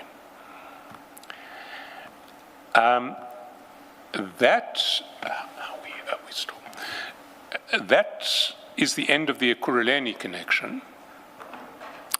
That takes us to the connection with Mr. Karim, who we heard from Mr. Matlala yesterday, was a visitor to the farm. Mr. Chaskason, before you leave the Ekurhuleni, I think to be fair, we do know that there's conversations between Mr. Msibi and Ms. Mashazi, and then there's this chat that refers to a she receiving money. We have not established that the she is her, because if we not at all. leave it as an Ekurhuleni connection, it may create the impression that it refers to her. So just Yeah, we were hoping Mr. Nxumalo would clarify that for us, but he can't. As things stand, we have no evidence. We will try to clarify that. We, in particular, will go to the Reserve Bank and see if they can trace details in relation to that trade.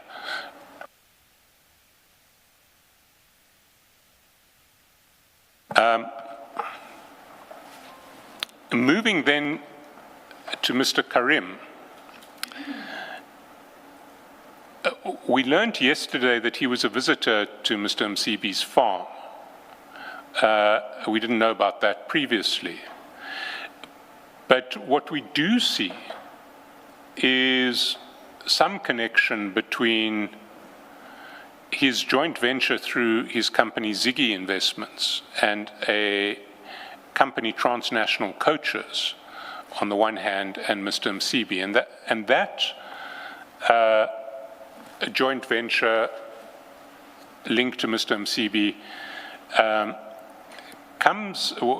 is addressed in a series of chats that run from page 272 onwards. And we haven't been able to identify who the counterparty is. But the counterparty appears to be linked or to have contact with the Paruk family, P-A-R-U-K, who is the family that apparently controls Transnational Coaches, that was in a joint venture with Mr. Karim.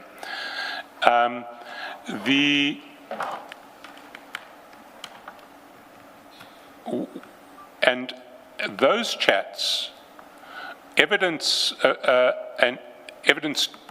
number of things. The first is communications in relation to the status of the subsidized bus transportation contracts that were many years ago the sole preserve of PATCO. And if we start on these chats, we see the beginning of the chat is preoccupied with communications relating to what appears to be a bid involving Mr. Msibi for one of these subsidized contracts. So on page 273, starting at chat number 6, we see, good morning, Ndlonto, confirmed tomorrow morning at 10 o'clock Sandton City, and underneath that, the sender sends to Mr. Msibi a copy of the bid for, the new bid for one of these subsidized transport contracts, and the document itself that is attached is there at page 285, and what it is a series of tenders which are invited for the supply of quality road-based subsidized public transport services for Gauteng province, and there are 8 of these routes that are put out to tender, one in Soweto, one in Hammanskraal, Tembisa Tsakani Vosloorus is the 3rd, Soshanguve is the 4th, Mabopane Garankuwa, Sebokeng, Orange Farmland Asia, Atteridge, Willem Mamelodi, and 2, maybe 3 of those traverse areas which were previously under the control of, well, originally Bophuthatswana, then the Northwest, and in respect of which the Northwest Transport Parastatal, who will come to at a later stage, had been running these contracts on buses that were rented to it by the Ziggy Transnational Coaches joint venture.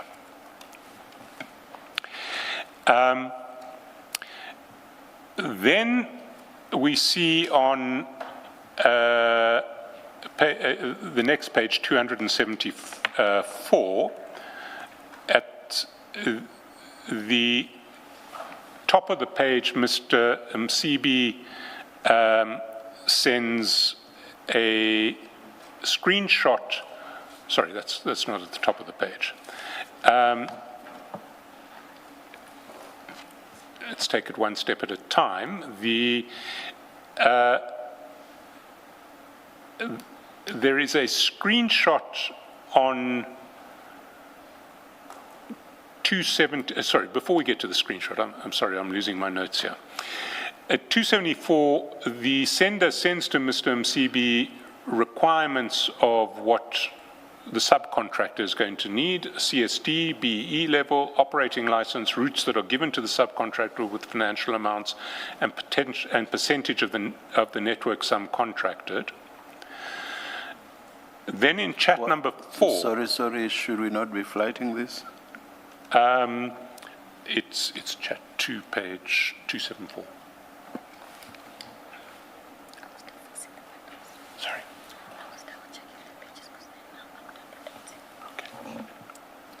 Okay. We may have again redaction problems, but they won't affect the next issue. So chat 2. These are the requirements that the sender forwards to Mr. Msibi: CSD, BE level, operating license, routes that will be given to the subcontractor with financial amounts, percentage of network subcontracted. Mr. Msibi then in chat number 4 sends back details of presumably the entity, his entity that's going to be the subcontractor, and that is Themi Style again, the company that we've seen previously. It is that particular image that he sends back appears at page 287.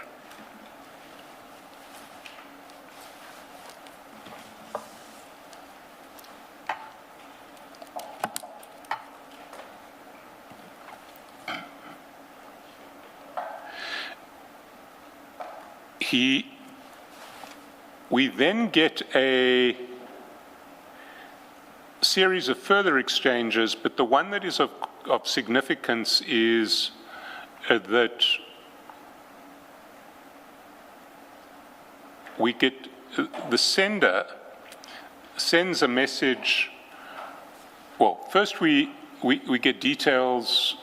There is a letter at the foot of page 275 that is sent. Sorry. Apologies, Chair, my notes are out completely. It's actually at the top of 275 that the letter is sent. It's chat number 1. And that is a message from the State Attorney saying that the Minister is going to abide a dispute that is before court in relation to the existing contract, because PATCO has taken the Minister to court over the decision to put the tender out afresh. And the Minister has decided to abide that. That letter we see at page 287. That's, Sorry, 288. And if we scroll further down, we see that the Minister of Transport has indicated in a written communique here to attach for ease of reference that he's withdrawn his concurrence to advertise the new tender. Our instructions are therefore that the tender and the evaluating of bids must be placed on hold. The Minister's also party to the proceedings. This is PATCO's interdict. In the light of the above instruction, we will not file our counter application. Going back to 275, the counterparty says, "Good day, Ndlondlo. The decision of the Minister has now been officially implemented and has been made known to the public."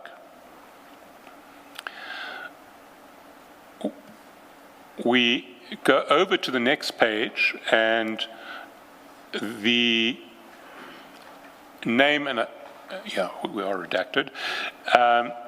On the 19th of February, the name of a member of the Paruk family with his ID number and his Mauritian phone number are forwarded to Mr. Msibi. And on the 21st of February, the judgment in the interdict is handed down, and PATCO, that judgment is in the bundle at page, I think it's 289, from 289, and PATCO is successful, sorry, 290.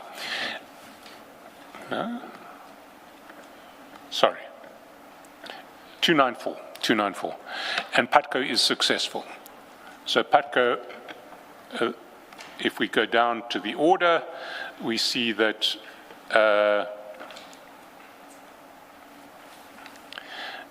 the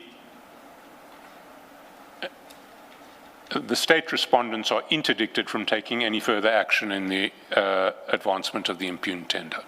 So PATCO manages to prevent new contracts being processed, and it remains the incumbent.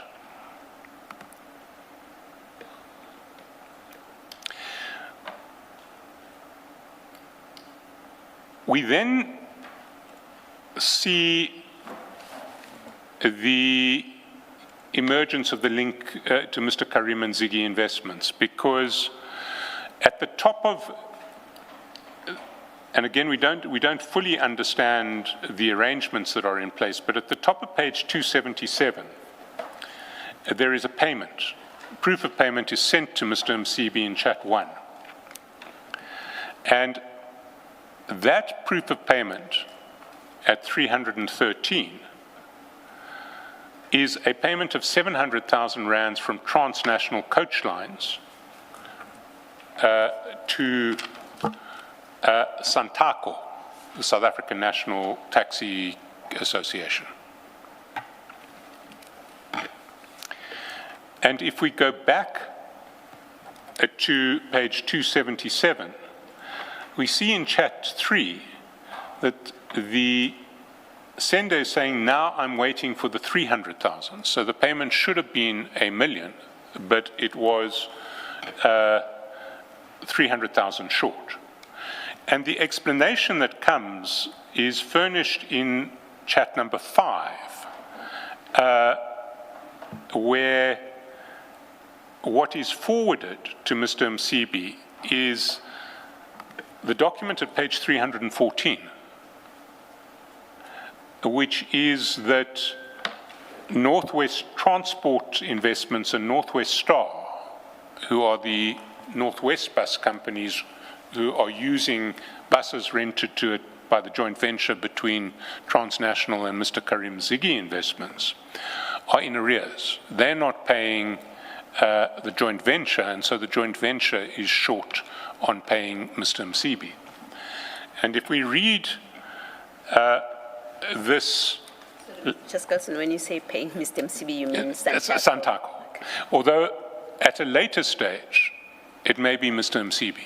We'll get to the later payments. At a later stage, sorry, what we see is quite extraordinary. The joint venture claims in paragraph 3 that the Northwest companies are indebted to it in an amount of 335 million. So this is a huge amount that Mr. Karim's joint venture is owed, or allegedly owed, by the Northwest. This issue in relation to payments drags on. And so at 279, we see a screenshot at the top. And the screenshot is a chat between the sender, who we have not yet identified, and Mr. Suleiman Paruk, who is saved as Sol Paruk.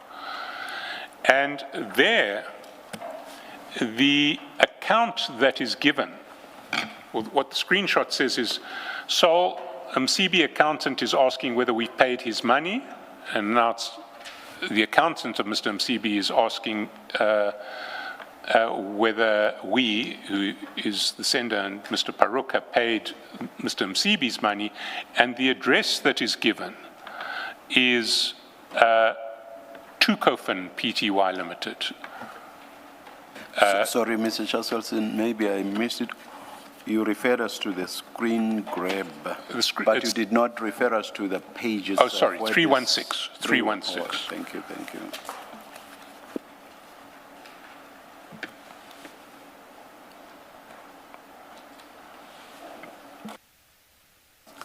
Yeah, please continue. So that is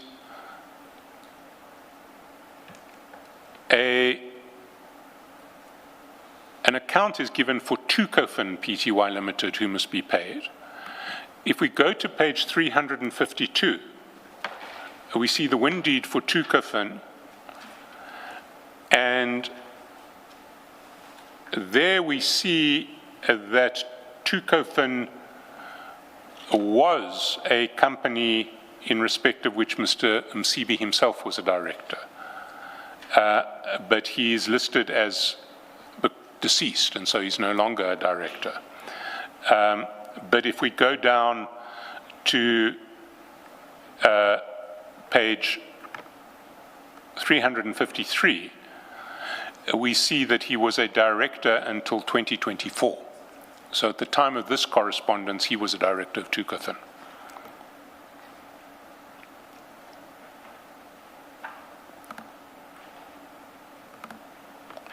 We then see at page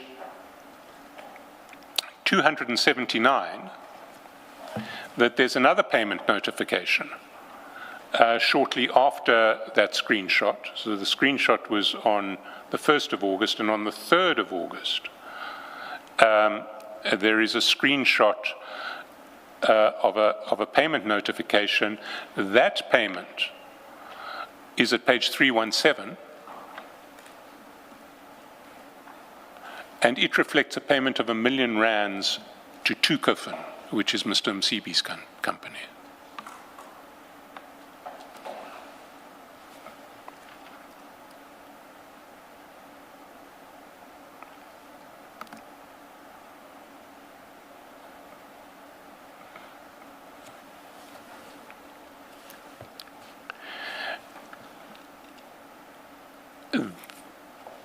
There is then an intersection of these chats with other chats that appear to be with Advocate Makosini Msibi, who was the CEO of the he was then the CEO of the Road Traffic Management Corporation. And if we start at the 16th of August, at page 279, there is a video that is sent from the sender linked to the transnational Ziggy joint venture. That sender sends to Mr. Msibi at 9:14 p.m. a video of a crowd protesting. And if we can just play that video. Mr. Chaskalson, you say this is with Mr. Makosini. Not yet. That video will be forwarded to Mr. Makosini Msibi. This is a video that's sent to Mr. Jotham Msibi from the sender involved in transnational and Ziggy.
Underneath the video, there is a chat number 5 on the 16th of August. Msobo said, I must phone you and send these videos. Now, if we go over to the chats with Advocate Makosini Nkosi. So do we have any idea what this video is about, or is that going to be clear? It's not entirely clear, but we think we think that we will, when we get to those chats, we'll get more clarity on it. Okay, all right. And you said Makosini Nkosi. You meant Msibi. Yes. Sorry. Yes. You took us to which page now? I'm sorry. 324. 324.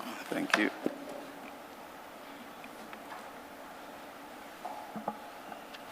And we see that on that same day, the 16th of August, 2022, from chat number 4, or chat number 5, there is a meeting between the two Msibis, Mr. Jotham Msibi and Advocate Makosini Msibi, at a restaurant in Sandton. And 4 days later, there is a message from Advocate Makosini Nkosi to Msibi, to Mr.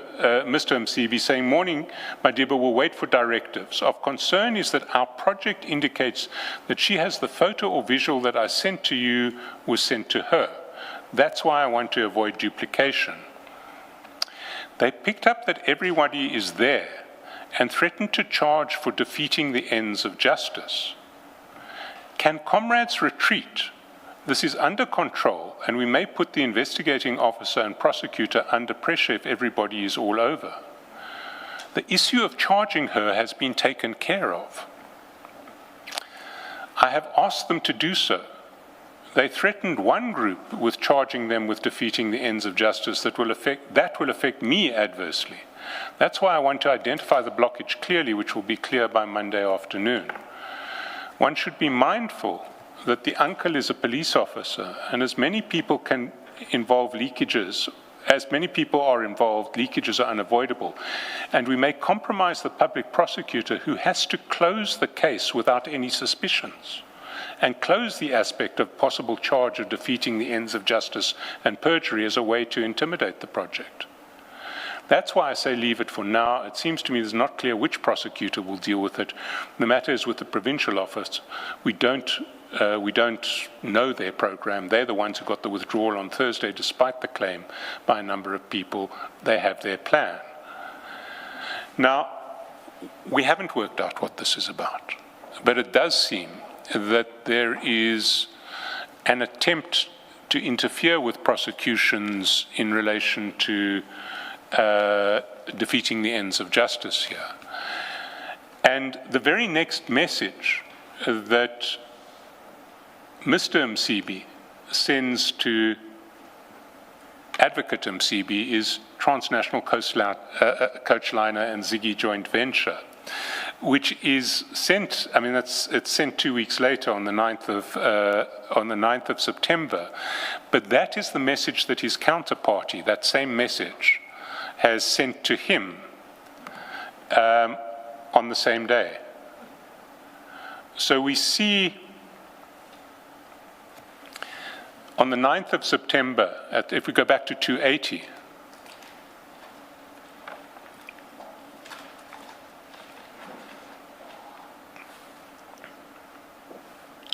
we see at the top of the page the counterparty who's been dealing with the transport contracts with Mr. Msibi and who has been forwarding proofs of payment to Mr. Msibi, sends that same one-line message with the misspelt transnational coach lines and Ziggy joint venture on the 9th of September at 4 p.m. And Mr. Msibi forwards that to Advocate Makosini Msibi on page 326, almost immediately upon receiving it.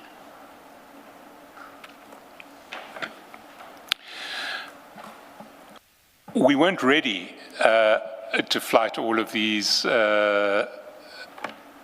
exchanges yet because our investigations haven't actually got to the bottom of it, but there is definitely a connection to this joint venture with Mr. Msibi that we weren't aware of previously, and that prior to Mr. Matlala's arriving yesterday and saying that he saw Mr. Karim at Mr. Msibi's farm, we wouldn't have put the two together but for this connection.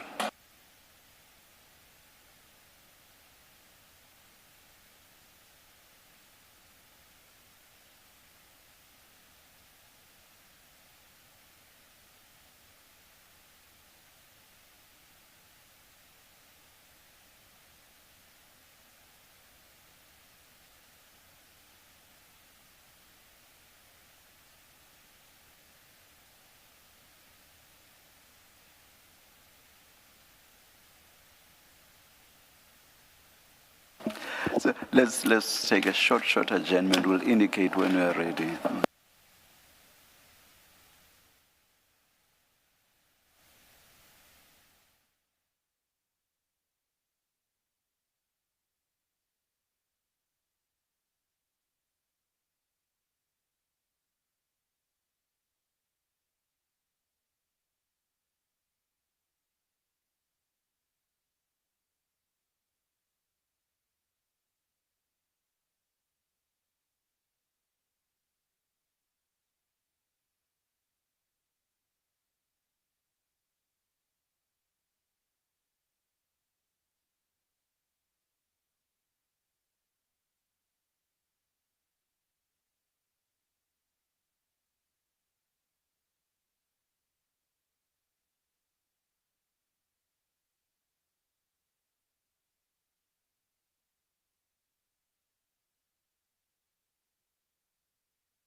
All right, we are ready to resume.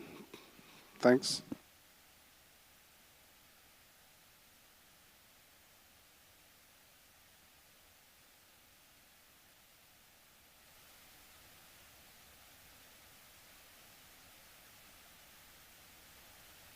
We are ready when you are. Thank you, Chair. We now finally have our redacted annexures ready. We'd already dealt with the contact card. Have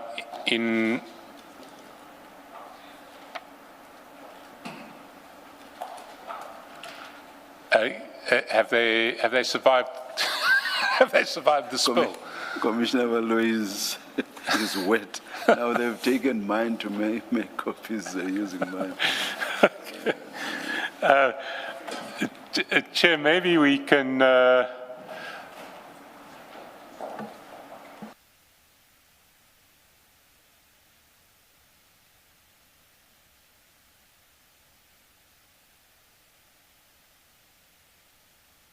We are ready, thank you. Thank you, Chair. There is, so we've dealt with the contact card. 366 is the wind deed report. And we'll see from 366 that Ms. Umalo is one of the two directors of Camprock. And then from 371, there is a Mail and Guardian report, which may have identified the Shane Adams as opposed to Sean Adams, who Jacobs. Shane and Sean, Shane Jacobs as opposed to Sean Jacobs. There was certainly a Shane Jacobs involved in a controversy relating to a security tender at Parliament. We can take it no further than there at the moment.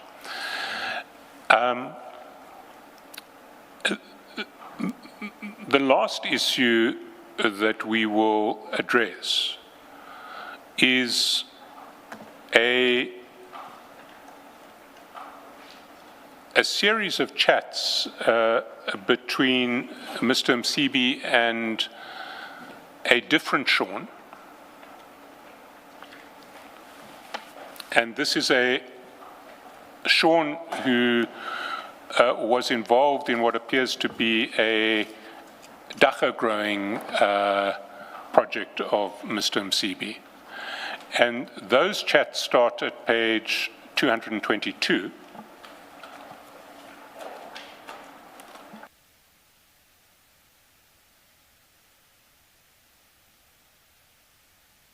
And just to contextualize, this dacha growing project took place in factory premises in Germiston.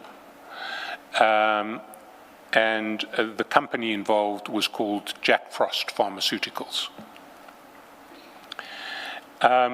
The chats which I would start with are at page 225.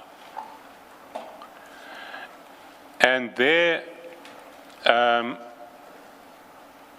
Sean writes to Mr. Msibi saying the following: "Afternoon, Chief. I know you're dealing with a lot and this is minor rubbish. But if you could get a chance, please send 2 of your guys to Germiston for me. I will meet them and point out who needs to be spoken to. My grow team is still getting watched. I can use my Congo guys, but I know your guys will create more fear in these people. Thanks, my brother."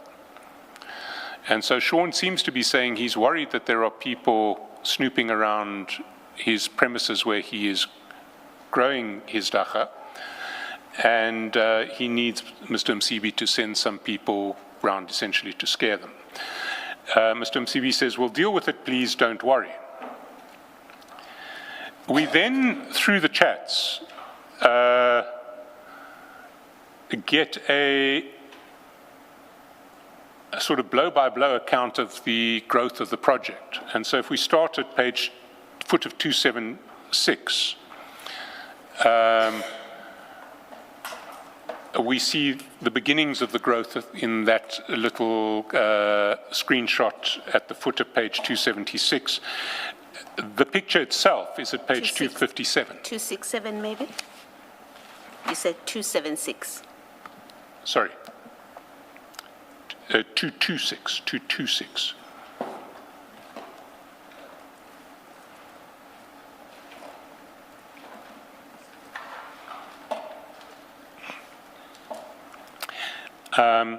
And the picture that is sent, you'll see in full at page 257.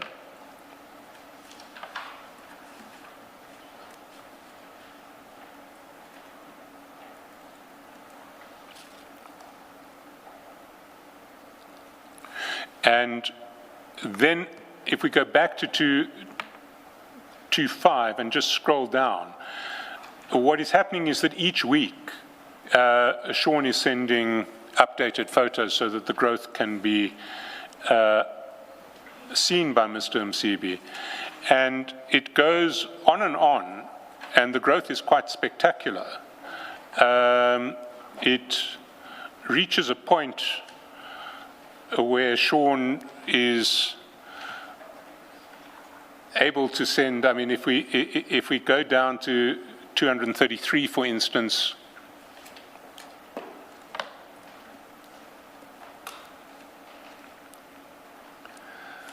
and maybe if we look at the video at the top of page 236, which is 13th of March,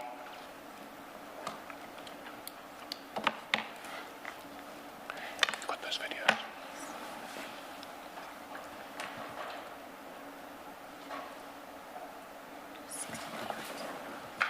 What's that one first?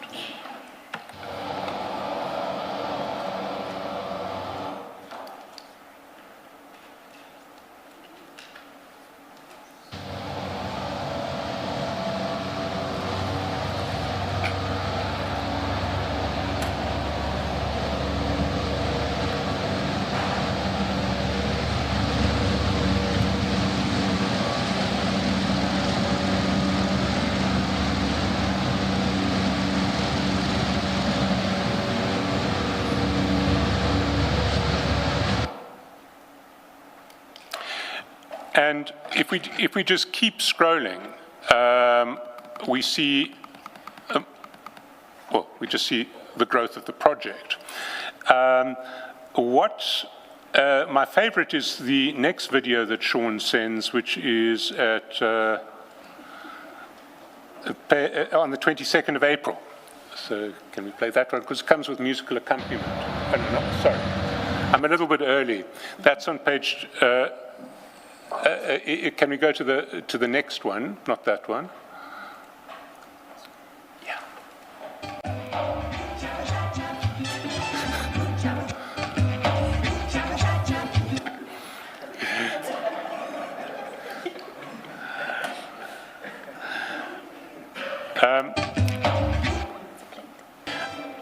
So we can see. We definitely see why it's your favorite, Mr.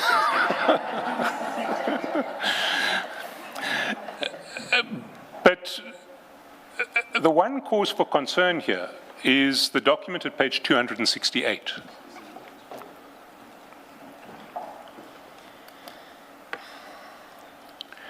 And that is the license given to Jack Frost, and it's issued originally on 19th September 2022. So everything that we've looked at thus far is before this license was in effect. Now, it is possible that there was some other permit in place.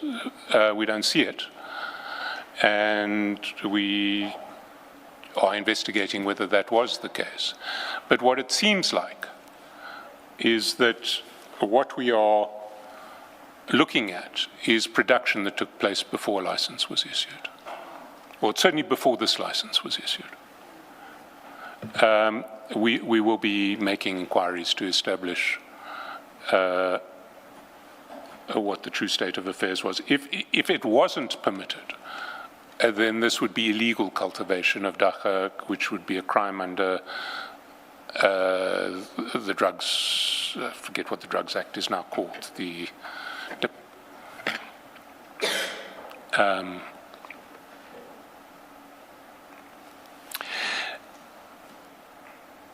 those are the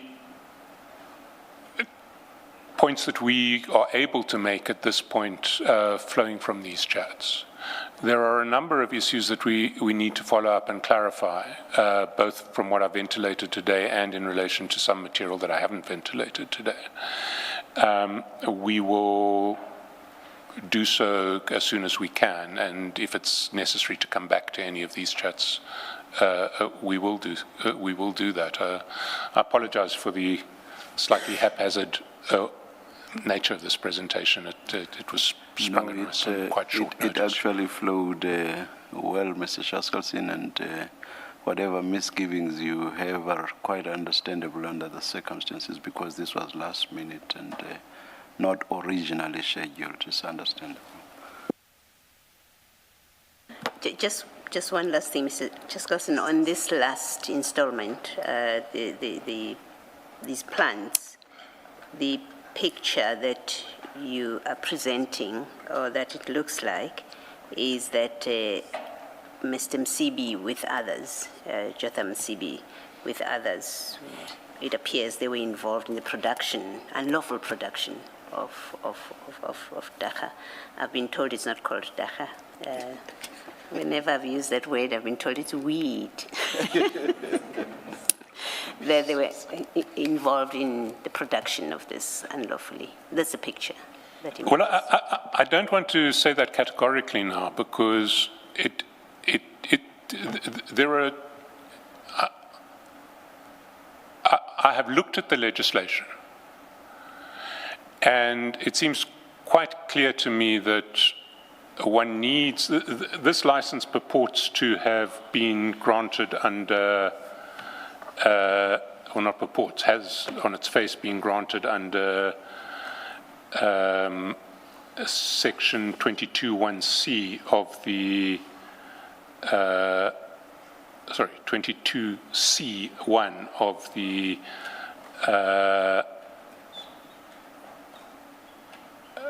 Medicines and Related Substances Act. Now, there is a provision under section 19A that I don't think applies to manufacturers, and I think scale of this size is manufacturing scale, where you can get a permit, which is not issued by the South African Health Products Regulatory Authority, but is issued by an official of the Department of Health. I think it's the Director General, which may conceivably authorize the growing of dagga. I mean, we need to clarify with Jack Frost whether they assert any legitimate rights before we say that this was unlawful production. But prima facie, this license certainly didn't authorize it. Mr. Skelson, certainly not in respect of Mr. Ali and his crew, but other people who are mentioned in the chats, the same way we did with Mr. Ngumalo. Maybe, and I don't want to put you on the spot and force you to give an answer now, but consideration be given to them to explain what we see in the chats, either in the form of an affidavit or a short statement, just so that we don't just have your interpretation of the chats, but we have their version of what the chats are about, and we get the full picture. We will do that. So we've come to the end of we have, Chair. what we have today. Thank you, Mr. Shaskalsin. Let's adjourn and resume at 9:30 tomorrow morning. Let's adjourn.